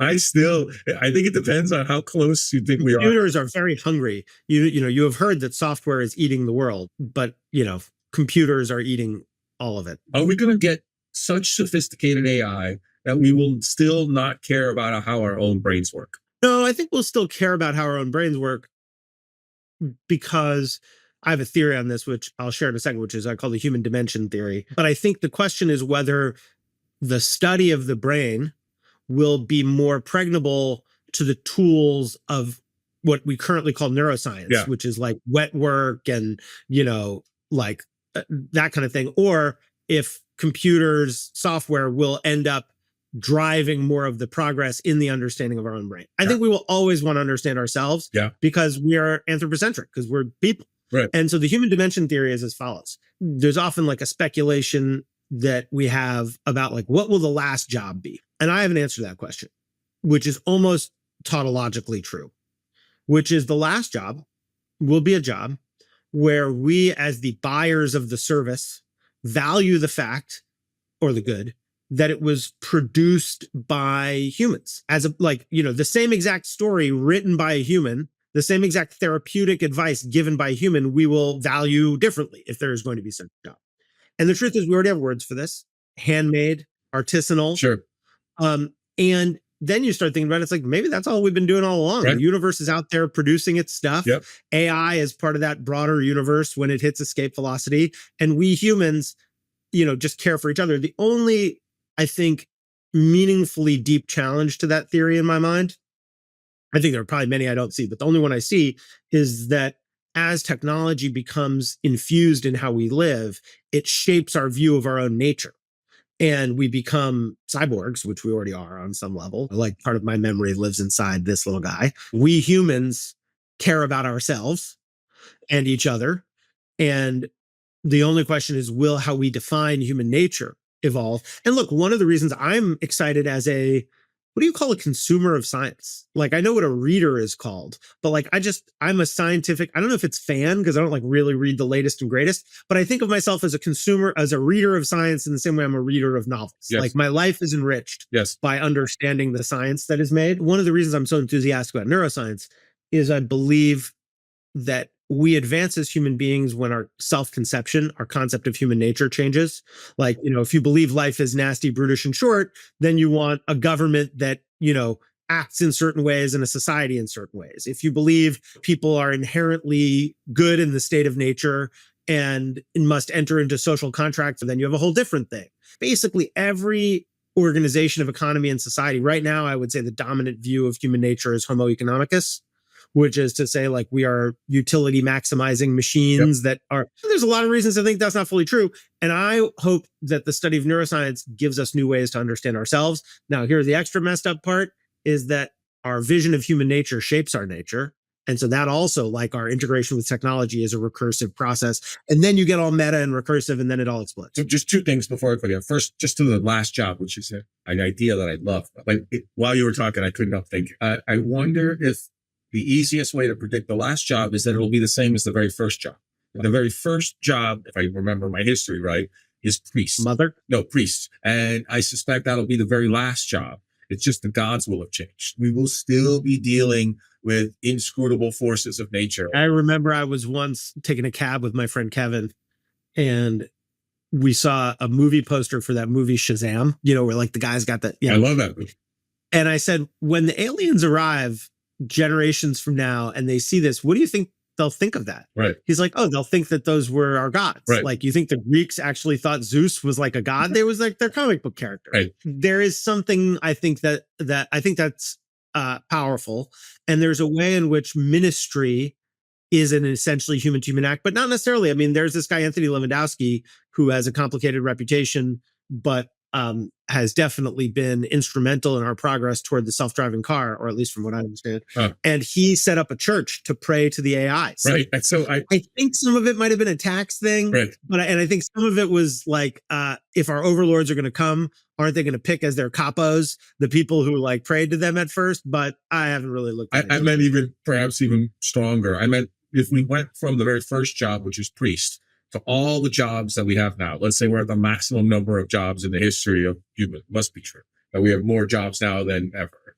Then on the way back down to priest again, we're just going to cut the same number of jobs in the order that we created them. So if the second job that was ever made was farmer, then the second to last job right before everybody takes over is going to be farmer. That is a poetic, probably false, but certainly falsifiable way of looking at the world. Anyway, to get to the actual thing you asked, I think the thing about neuroscience that's going to teach us about human nature is that it's already taught us that. The fundamental lesson of neuroscience to learn about human nature, I think, has already been learned and probably should be disseminated, which is that it's nothing but cells all the way down. It's nothing but cells and neuronal connections all the way down. And we are just machines. And the idea that there are people that are good or evil or whatever is just biology. Well, these are all labels and oversimplifications. I mean, is Daniel Dennett respected by scientists? I think he's a philosopher. I respect him. I know. But because Consciousness Explained was a really meaningful book for me in understanding the brain. Is that book been debunked? Do I need to know about its bunking? No, if I understand the idea of consciousness explained, it's more like consciousness denied, which is that yes, it is more like consciousness denied. He says consciousness is not a single thing. It's a theater in which many, overlapping processes interact, and we just perceive them as a single thing. Yes. And I would say that we should take that lesson even deeper. Not only is there no consciousness, there's no spirit, there's no soul, and I'm not yet sure about free will. And there are moments where we start to take lessons from neuroscience.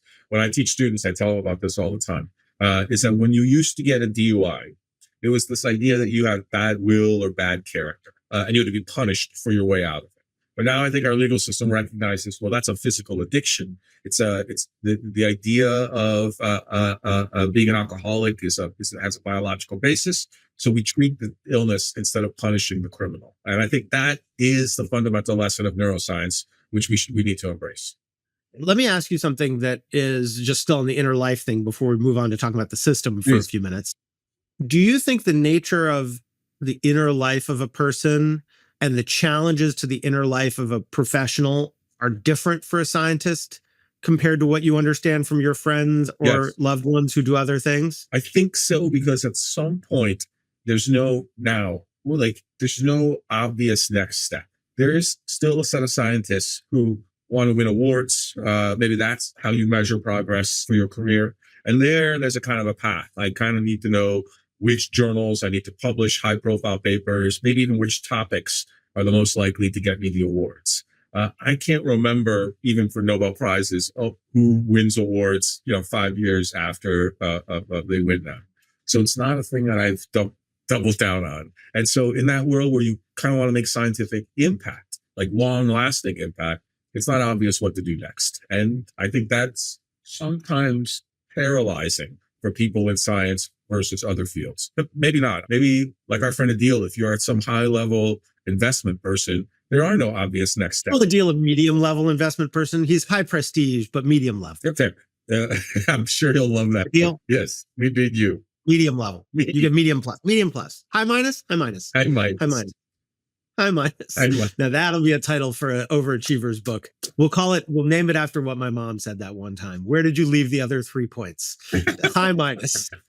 God, we're sort of like when we had your tenure party and your mom came up in front of the whole group and she said, "Bobby, I'm so proud of you. Next stop, Nobel Prize." Yeah. It's like, well, she was not joking. That's all I want to say. Well, she didn't seem to be joking. I mean, it still came over the audience. It's like she said the quiet part out loud, and I just saw decades of trauma just arrive in that moment. It was powerful. I'm sorry, you were saying. I'm saying maybe that there are moments in other disciplines where the obvious next step is just not obvious. Yeah, I love that. There's just no clear progression. Sort of like being an artist, I think that exactly. Like, what is the right painting to paint after the Mona Lisa? Do you think he knew when he did the Mona Lisa? I'm going to look back at this, that he had done something important? Or is it only because he hit Illuminati messages into it that were about where to find the Knights Templar? So I don't really know how value was judged. Like, did he do those paintings for, other people, were there patrons who paid for them? Was it their reaction that, at first, I don't even know if he owned any of those paintings. I still think there are papers I publish where I'm like, oh, this one's going to last. And this one's going to be interesting for a long time. And there are papers where I publish where I'm like, I had to do this. People need jobs and careers, and I have a grant to do it. And I think not, but I haven't unfortunately been around long enough to see if my predictions are true. I will say, for example, my papers from graduate school, and I didn't enjoy my work, what I was studying in graduate school. You may remember, which is why I switched fields completely differently, have been way more impactful than I ever predicted. They're cited more times than I would have ever predicted. Are you now like, great, that's not good enough. Now I got to figure out the nature of the brain? No, I think the way I get around this is I tell myself that these runways are long. These are 30, 40-year runways. Yeah. And thank you for that. I think that's valid, you know? Right. Writing for some kid 50 years from now who's like, I think the brain works this way, but I can't find anybody else who's ever said, and he asks AI, is anyone, and then the AI says, well, there used to be this guy Kasthuri who did these things and thought these things. Take a look. Do you think the AIs will care which humans were significant? I think the one thing, but it might be an entirely different show, is how to do science in the world of AI. So I haven't touched that very much on that as we talk about this, because I don't know the answer. Nobody knows the answer. So I think everything I'm saying is in the world where that AI is not as impactful as some people think. Why do you say that? I cannot believe that we've arrived at it or we're close to it. Oh, well, you just think there's more to come. I don't see how we get there until we solve the energy problem. Oh, maybe. Every single time we have said there's a natural resource constraint to progress. Yes.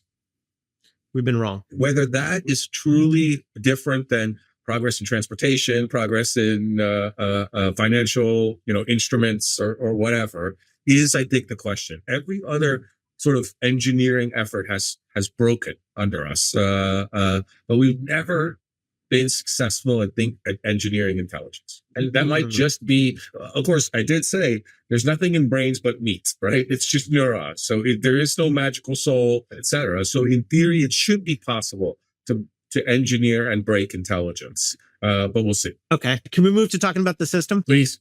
How well does the scientific system work at producing insight that we need, at producing science? I think terribly on multiple levels. I think maybe at the most extreme, worst level is we don't fund risky science anymore. I mean, at some federal level of the NIH or the National Science Foundations, et cetera, most applications that I put in, that many scientists put in, are to answer questions that we pretty much know the answers for already, or there's an entire field kind of working on the answers. And that's because the funding mechanisms don't exist at scale support risky science. And I think that's a huge, the ramifications of that, I think, are easy to understand. I think that's the first problem. I think the second problem is the way we assign credit has fundamentally deteriorated.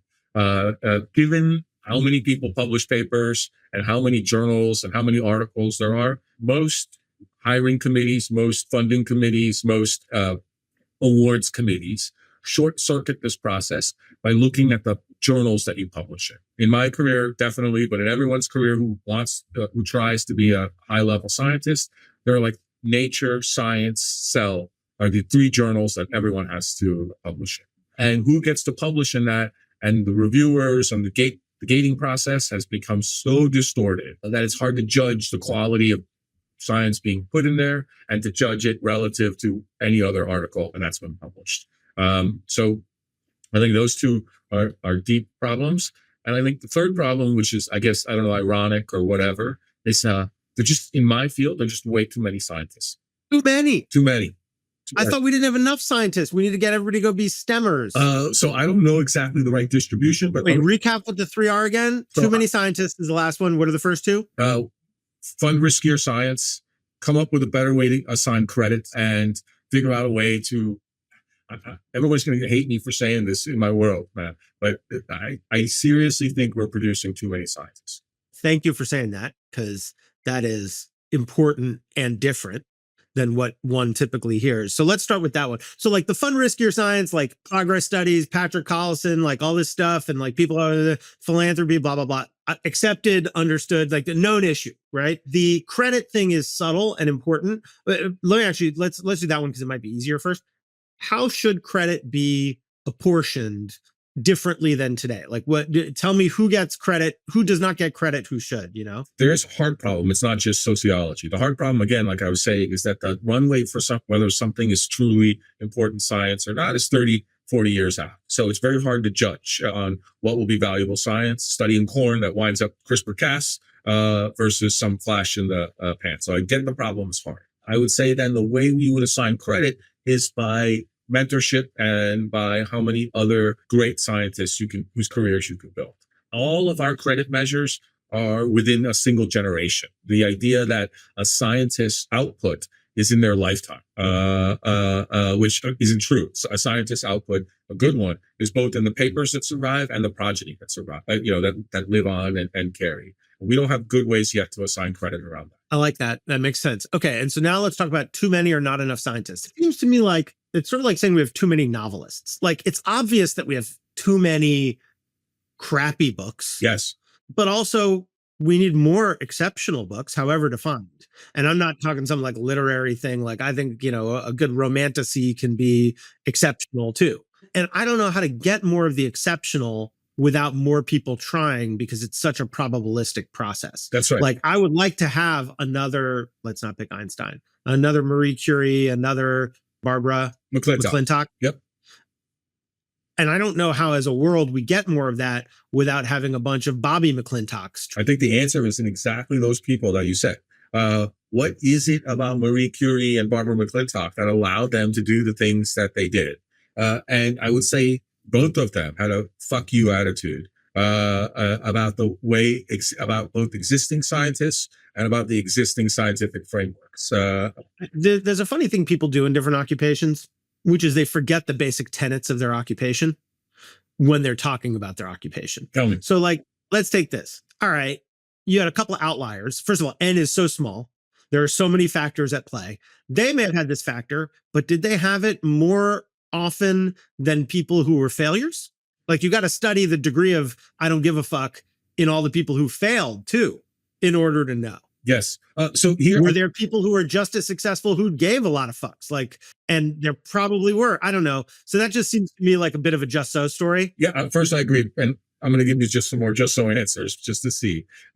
Two things here. What is the definition of failure? So first, I think a failed scientist is one not that didn't achieve anything new or novel or breakthrough, but that spent most of their time just reaffirming the current worldviews of science. And I think what was obvious about them is just being women scientists in the eras that they were women scientists gave them sort of biased them. The only way they could have made it is having all of these inherent biases. I guess another the way I think about it sometimes is why are people who break glass ceilings so damn good? They not only break the glass ceiling, but they're incredible. Meaning it's like Barack Obama being elected the first black president. It's the first black baseball players. The Atul Gawande thing about like, if you want a good neurosurgeon, have one who doesn't look like a neurosurgeon. Right. Because chances are they'll be better, anyway. Yeah. Exactly. And so I think that's happened with science. And I think and a lot of the numbers is that there's a real corporatization mentality in science that I find fascinating. People run labs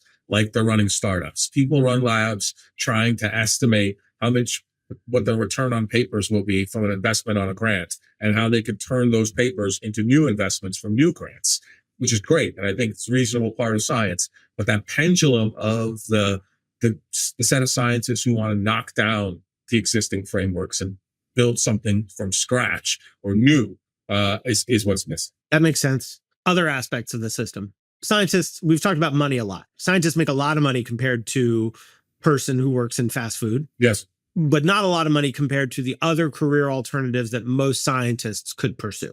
Probably true. Most of the scientists I know. I mean, Bob, you would struggle in like a normal workplace, but I think you'd be fine and you'd make more money. Yes. And of course, scientists can go into industry and all that. So let's talk about that. But what is the right way to think about how to make your life work financially? I mean, like you're a PhD student. Right. What does a PhD student get paid in your lab? Around on order 30K. Rent for a typical Chicago apartment would probably cost a studio apartment might cost about $1,000 around the after-tax value of that, if not more. Yes. So how do they live? What do they do? How do you make your life work? So I think it's hard. You share apartments, you do all the things you do, you share as much expenses across people as you can. One general path to success I've noticed is, including being professors, is a lot of the partners have jobs and jobs that make often more money than the professors do. And I think that's a sort of economic success strategy, meaning being a scientist is the luxury job in a relationship. There's still the job that provides most of the income. And then there's the scientist job. That's not an answer for what graduate students do. I think they suffer. But suffer is a psychological state. Then there's the practical side of it of like, okay, but you got to eat, And like, are they supported by their parents? Do they have outside income? Do they take like side jobs, you know? So and it depends from institution to institution, but a lot of graduate people are paid by grants, by federal money. They're not allowed to have side jobs legally. Well, how much of them still do, and how much of them are running Uber or Eats or whatever on the side, I have no idea. And I think a lot of them will be supplemented by parents and other income. That makes sense to me. God, that seems like a whole shadow funding system for the scientific system. And let me just ask another question, which is, given how much money is sloshing around, why do they get paid so little? So first, they should be paid a ton more. But when you say they should be passive voice, you got a lab. Why don't you pay them more? I would. I do. Thanks for putting me on that spot. But I think the other place I'm limited by is by federal funding. So as soon as the federal... But why not have half the grad students getting paid more? Or do the federal funders say what you can pay them? The federal funders say to a first approximation what we could pay them, but we also need certain numbers of people in the lab to get the projects done. And I think we're going to see change because now graduate students are finally getting unionized around the country. So we'll see what happens next. Yeah, that I'm familiar with. I'm here for it. I think it's important. We have too many scientists, you think? Do you think, therefore, we have too much money in science? Like, is there too much funding for scientific research? Don't say yes. I can imagine that there are whole fields of research that have been overfunded.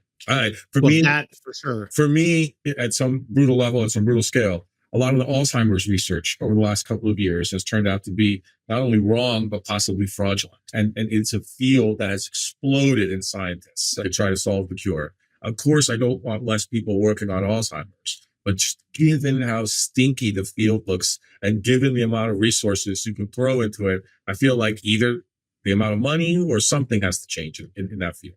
Yeah, that makes sense. Nationality and immigration. What I'd like to say is that one of the most profound problems facing science, at least the way I see it, is that there's just not enough U.S. scientists that are interested in science anymore. I think that's a profound problem that we have to address. I think that could be addressed in at least two different ways. One is we get more people who live in the United States who are citizens interested in science. I think that's incredibly important. We've talked about it, and I have a whole bunch of other ideas around it. But I think the other thing that's important, and I noticed this in my own life and historically in science, the thing about science is that science takes immigrants and turns them into patriots. But the vast majority of scientific advances done in the United States has been done by immigrants, and it's going to continue to be done by immigrants. But I think what's incredible is that process of moving here, spending all this time, graduate school, postdoc, professors, et cetera, turns people into patriots. These are all, of course, immigrants, but they're all citizens now. They all raise their kids here to become U.S. citizens. And I think that engine of using science as a way to turn immigrants into patriots is something that we haven't fully taken advantage of. So I'm here at the University of Chicago, and a block away from my office is this commemoration to the first controlled nuclear reaction, which happened here at the University of Chicago and ultimately turned into the Manhattan Project, which is what we used to help defeat the Nazis in World War II. And if you think about that effort, it was almost all driven by immigrants.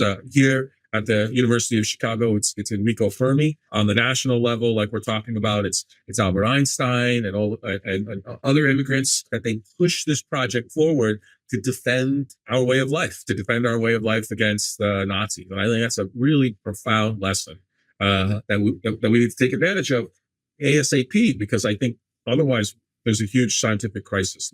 That makes sense. And so how do you reconcile we need more immigrants with we need fewer scientists? Basically, we should have fewer dumb Americans and more smart immigrants. I'd like to say that, but maybe as I think about it. Are Americans generally dumber? Are we dumber? We're dumber. But worse prepared. I'm not even sure worse prepared. I think another thing we haven't yet talked about in science is that there's a real opportunity to take advantage of people. It's not a ton of work. It's not a ton of pay.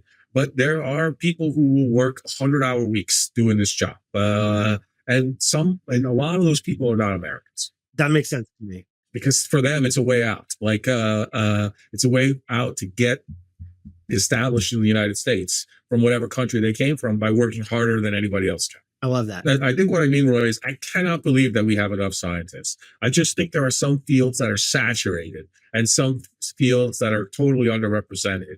And allowing scientists to choose from a bottom up sometimes gives us these huge inefficiencies that we need a different way to think. Yeah. Okay, that makes sense. Remaining topics. Please. We talked about replicability. Do you have any more to say about the replicability crisis? Black spatula project that we talked about? So first, I think that this is an important moment because replicability is a terrible job to leave to scientists because as a lab, we choose not to replicate other people's results. It's lose-lose. Either I figure out that they did the right thing. Now I've just wasted a year and resources and et cetera to confirm something that was already published, or I find something wrong. And now I have to engage in a kind of long discussion battle back and forth with that other group to find out who's right and who's wrong.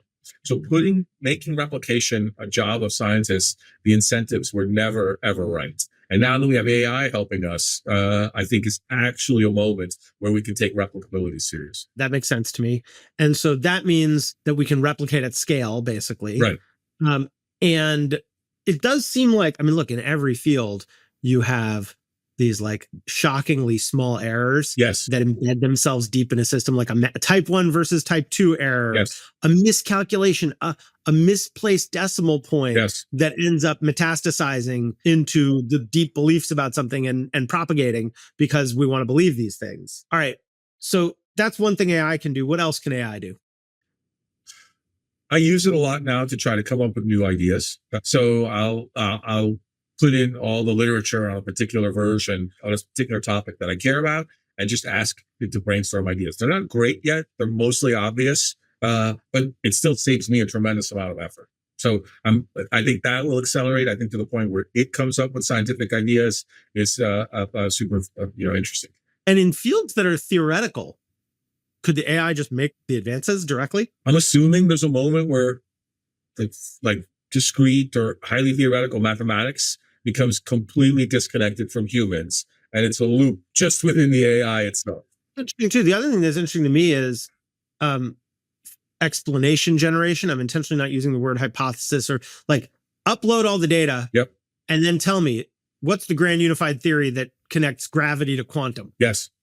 Have we already solved that? We haven't solved that. I don't yet, think right? so. I think we would have heard. But I think that's right. But again, you and I know we're both huge fans of Douglas Adams. You are a huge fan.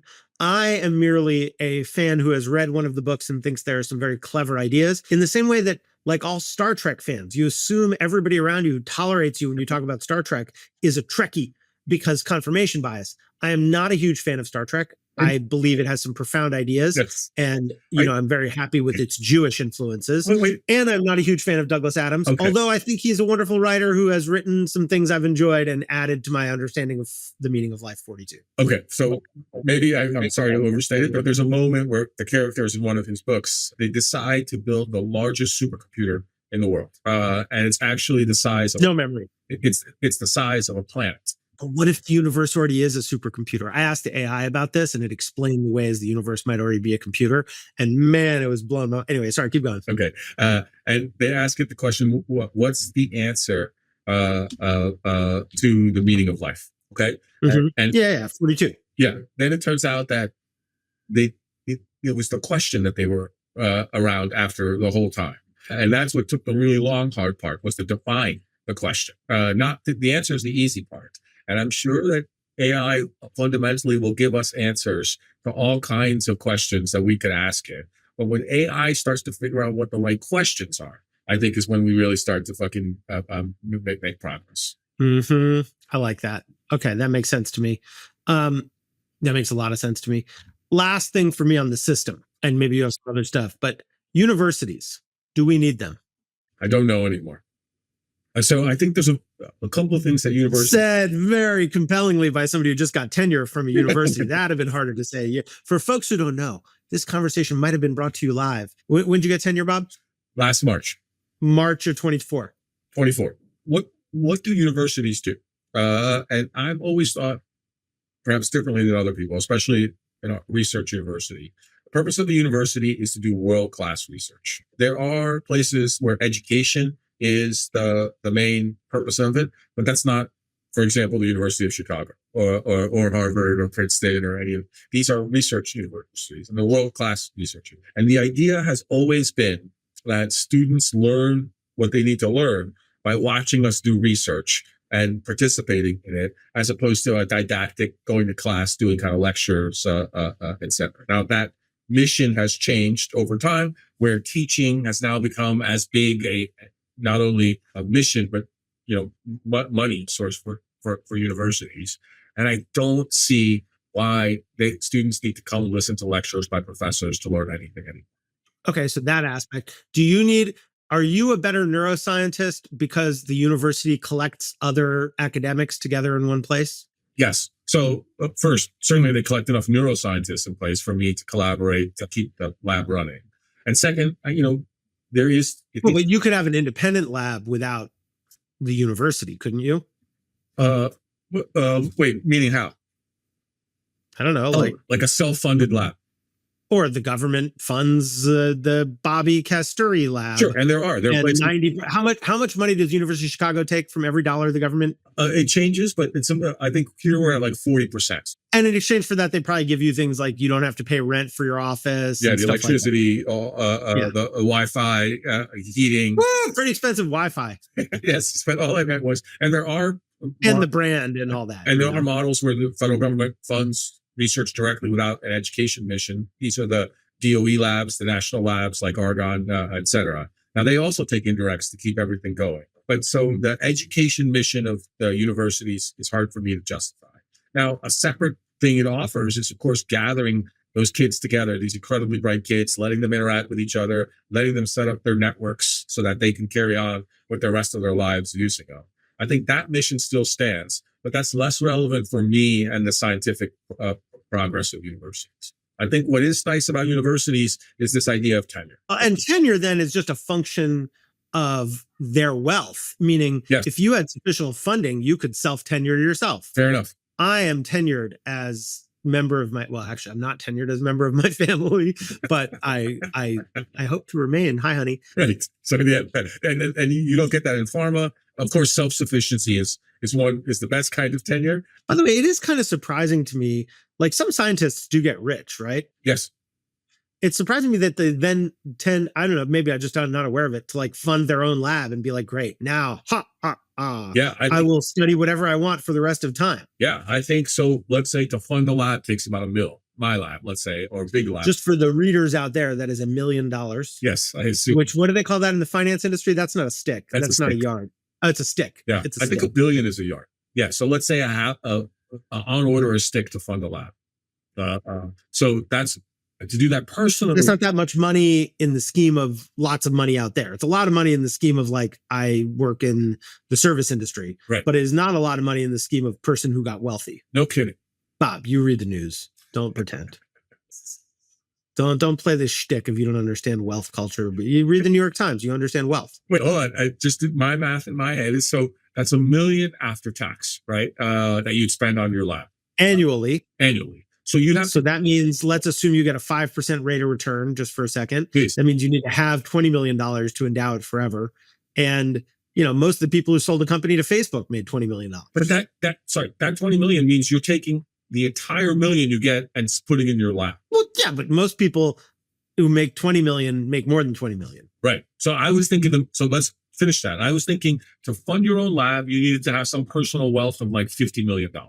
That sounds right to me. And there are probably, I don't know, we could look at this up, but the number of Americans who have wealth of $50 million multiplied by the percentage of Americans who are scientists, and probably scientists are more likely to have made $50 million than the typical American. It seems like we should have more self-funded scientists buying accreditations and applying for funding from the University of Kasthuri. So this is an interesting number. I suspect that scientists are underrepresented in the $50 million plus. I will take a year's salary bet on that because it depends compared to what. What? Oh, no, I'll bet yours. I'm not going to bet a year on my salary. No, I'm just kidding. I'm just kidding. But no, I think that's probably wrong because remember, the number one job in America for men is truck driver. Right. Number one job for women, cashier. Huh. I think. I don't quite remember, but it's something like that. So take out the enormous swaths of people. Like how many teachers make $50 million? How many? Again, pick widely applicable occupations.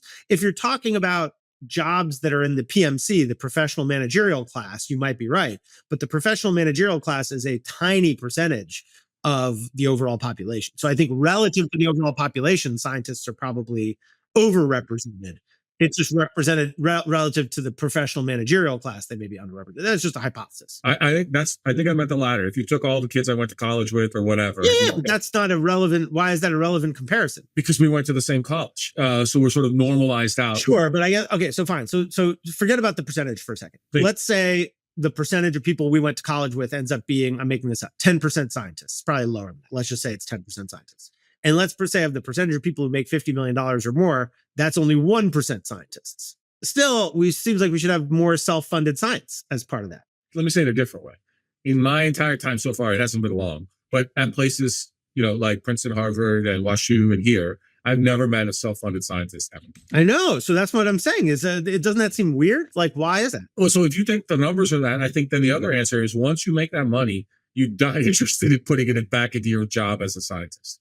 Yeah, and I guess maybe there's some similar stuff around like how many independently wealthy painters or novelists of consequence do we have. I do think there's something, I mean, look, money is so complicated and, we're so lucky to be even having this conversation and all of that and all the advantages. Insert acknowledgement of our privilege here. There's a way in which expectation of continued material comfort can add to the mix of fuels that drive ambition, even if the nature of the ambition is not to make money. Right. Somehow, in the absence of the need for it, something, and I don't know if that's because like all of a sudden you realize like it's easier to just do nothing. Yeah. I don't know if it's because your life becomes so comfortable that why inflict pain on yourself. I don't know if it's because, the set of things you become interested in becomes different, but man, it makes me sad.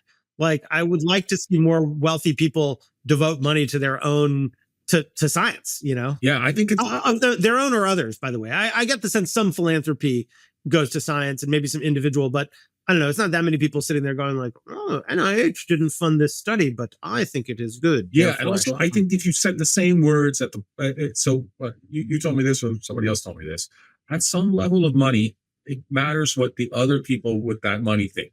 I think the way I think about it is this. I know a few billionaires. Most of them, they have like a television set and it gets the channel from me, but it's like fuzzy black and white. But the other billionaire channel is like 4K, 7.1 surround, blah, blah, blah. And I guess we all want things from our peers, but it's just a question of how we define our peers. I guess I wish there were more of a culture of retail philanthropy for science. I feel like I saw something like that at some point. Maybe I just can't remember what it was. Yes. Of like, my guess is, and I know, things like the FAST grants have done some of this. Yes. And I was always surprised, by the way, that you hadn't really heard of many of these like tech things to help science until I told you about them, which suggests that they weren't really that widespread in the world of scientists. The world of scientists is large and diverse, and it's easy to imagine that in the world of like, if you're an epidemiologist, you're aware of funding that I'm not aware of and vice versa. Yeah, no, I buy that. It's just more that it seemed so consequential to me that I would have imagined it would be widely known across many fields, but I guess it wasn't, Yeah, something we should fix. Yeah, fair. I'm going to have one closing question in a minute, but let me just ask, are there other aspects of being a scientist that you think are important for people generally out there to know and understand? Yes. One of my favorite, in fact, my literal favorite part about this, and I don't know how often this happens in other fields, is that being a scientist allows me to interact with incredibly smart young people, ambitious in weird ways. They're all quirky, like I was, quirky and weird and ambitious and brilliant. If you set them up the right way, they really just want to push boundaries, see what's legit, what's not legit. And there's something about that kind of naked enthusiasm and ambition that keeps me motivated. And I'm not sure how often that occurs in other places. I love that. I've talked before about the difference between institutional success and forged success, meaning like I rose up within an institution versus I created something that I made on my own. And you're talking about something I think even deeper than that, which is there's a kind of ambition which is purely institutional, which is like, I would like to be the CEO of such and such company, or I would like to be the provost of the university. And I think many people's professional ambitions are fundamentally about rising within institutions in some way. I want to be the senior advisor to the president of the United States, blah, blah, blah. And then there are ambitions that are about affecting the results in the world Yeah. that are kind of closer to, I don't know, the analogy that's coming to me is like it's closer to the bare metal of the universe. Yes. And science can be like that. Doesn't Yeah. have to be. My guess is plenty of scientists are like, I just want to have more money and bigger labs, Yes. and, be the dean of the chair of my department Yes. or whatever. Arts and science can be ambitious in that way. And I think care for others can be ambitious in that way. Like, Yes. Helping somebody suffer less Yes. is just like, it's not an institutional thing. Like assuming you believe humans have value, which I Sure. do, then care can be as valuable in that way. Is that what you're referring to?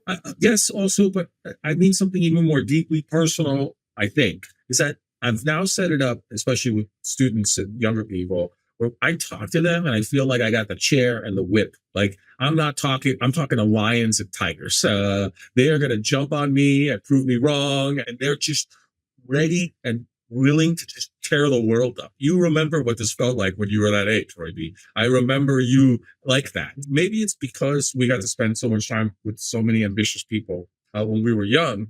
It's a value that I placed on life, that being able to be around incredibly smart, ambitious people who kind of want to tear the world down it's something that I find personally satisfying and I give a ton of value to. I don't know how many other jobs that I'd have. If you were to tell me when I was deciding to be a scientist that one of the best outcomes of it would be you'd be 50 years old and you could still hang out with like young people that would energize you and, and challenge you and, et cetera. That was never an indication back then, but it's one of the primary reasons if I had to do it again, that I would do it. I love that. Okay, so given that, let me hit you with my last question. That college junior or high school junior comes to you, yes, and they say, I'm considering becoming a scientist. Yes. Other than listening to your very long podcast, should I become a scientist and what should I do? You should become a scientist if it's something you can't help doing. Meaning like if you're kind of curious about it, you think it's interesting and et cetera, I'd say, yeah, okay, fine. But if it's all you think, like if you know that you have to do it, and you're not asking me, should I be it, but how do I do it? I think is the first answer. If you're saying, should I do it? I'd say, well, give it a couple more years. See, let that desire, you still go to college, take literature classes as much as you take science classes. See if that turns into a flame. Because if it's not a flame, you're going to flame out, no pun intended. And then second, if it really is a flame, you have to start doing it. There's no real other way to describe it than to start doing it. So I would say, are there labs nearby at universities that you could get started in? I have friends who need high school students. I'll get you started. But I think the two things are, it has to be kind of a passion to survive everything that I've said. And the only way to figure it out is to just dive in and start doing it. That makes sense to me. What discipline should they go into? Well, I think what we know about plants and how to leverage the future of it is the thing that I would tell somebody to work on. And not mushrooms? Aren't mushrooms more important than plants? Don't say mushrooms are plants and offend the mycological universe. Yes, sorry. It's fair. That tells you how little I know. The things we grow in the ground, the things that grow in the ground are the next set of things that we need to figure out. Buildings. No.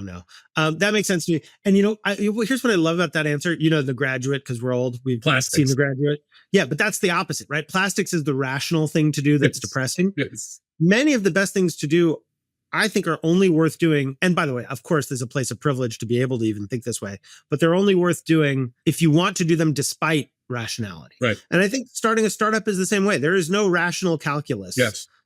For doing the startup. Exactly right. Despite what my friends in tech may say, being a novelist, like it's because you must. And I think the corollary of that, I used to always get annoyed by the advice in school that was like, follow your passions. Like, I don't know what my passions are, and I think there's like a practice of cultivating the part of you that has to do something. Like when you're struck by it, just drop everything, like this freaking podcast. I need another project. Like I need another podcasting sweater. Yes.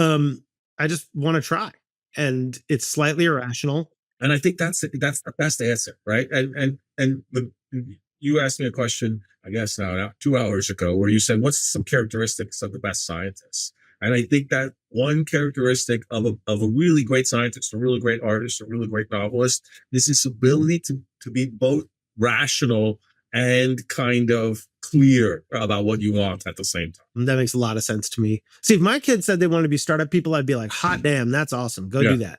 because Yeah. it's great. But my sense is most kids of lawyers, if their kids come to them and say they're lawyers, are like, don't do that. Don't be a lawyer. Don't do what I did.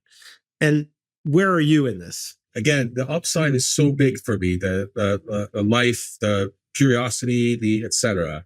And maybe this is why it's come up, and maybe you're as familiar with it as anybody. I got burned on the finances of science for a long time. It really stressed me out. I really wish we lived in a world where more people, when they finished high school, knew how to make a little money for themselves on the side, which, you know, the Patino School for Entrepreneurship in Fresno teaches this. But like, imagine if you had a little passive income stream on the side. Absolutely. I once met this nonprofit guy, and he'd been in nonprofits for 30 years, and I was considering going into nonprofits as an occupation. He's like, I was like, how'd you make it work? He's like, well, I took this, I'm going to botch the details, but he's like, early in my career, I took a trip to Indonesia, and I noticed they had some stuff we could sell in the US. And so he just started an import-export business on the side while becoming like a nonprofit dude. And that funded his life. Yes. And good for him. Yeah. I think that was really powerful. Yes. And I just wish more people had that. Guaranteed income, I think, could help with that. Maybe the way to start UBI is UBI for scientists. That what it enables, that little cushion allows people to make decisions to become scientists earlier on. Then we would have more scientists, which is But something. again, I think that I'm wrong. I maybe I was just trying to be controversial, but it's not. We just need less neuroscientists, as far as I can tell. But there's tons. Fewer people to compete with you in your field. Well, that's but more people to compete in all the other fields. Both things happen to be true. I remember the number of venture capitalists who encouraged me not to become a venture capitalist when I did, and I was like bullshit. All right, one thing you will not smell here. This is not advice. Good. Is the smell of bullshit. And so, may I just say that you have given us great wisdom. I look forward to the next time, to be continued. It's been a real pleasure, Roy B. Love you. Bobby mentioned how much he loves working with students who question everything. And I talked to some of those people Bobby works with every day to hear a little more about what they're up to and why they love working with a scientist like Bobby. When I first started, Bobby told me I was doing like a summer internship. And what he told me was if you do one thing, you'll get like 1% back or like 1 times back. But if you do 5 things, you'll get like 25 back. Like it's exponential, like projects. So I did as many projects as I could. I feel like I really latched onto that piece of advice. Underrepresented things, I think, are a little more interesting because historically, in my opinion, there are many underrepresented fields of study simply because they're difficult to study for one, but I think more importantly, they're difficult to get funding for. And I think this speaks to issues with funding structures where there are things that, for instance, the NIH puts forward as we want, the Brain Initiative is a good example. We want to study the brain, we want to understand the brain, and so we put all this money into studying the brain. And that has a great effect of bringing up a ton of people in that field who are doing that work and making those discoveries. But it's at the expense of discovery-driven science. So things like brain biology, I think, are a really good example that are super underrepresented for things like, dolphins or whales or things that are difficult to study in their natural environment, that we're getting around those issues these days for a lot of really interesting questions about things like vocal learning, which lots of cetaceans like whales and dolphins do in similar ways to humans do. And for a long time, these things weren't studied and were more anecdotal simply because they were difficult to actually study. Yeah, well, practically difficult to study, plus no money. What's the back of the sweatshirt say? Your hoodie. Illegal business controls America. I agree with that, but I think there are multiple ones. Which one do you mean? Which illegal business? Which illegal? Just in general, most of them, all of them, whatever you like. Do not disagree. Despite the fact that I have the word capitalist in my job title, I do not disagree. Thank you for making it through. This Is Not Advice started as a series of hundreds of short form videos where we talked about different dilemmas at work. How do I ask for a promotion? What do I do if I have a new boss and it's not working out? So if you're interested in more, you can head on over to our website, which is thisisnotadvice.work, and find a guide on every aspect of work that anybody in the community can edit. And if you've made it till now, I would love to hear what you thought of this experiment of doing This Is Not Advice as a longer form discussion about a whole occupation. My coach tells me that feedback is a gift. I'm Roy Bahat. Thank you for listening.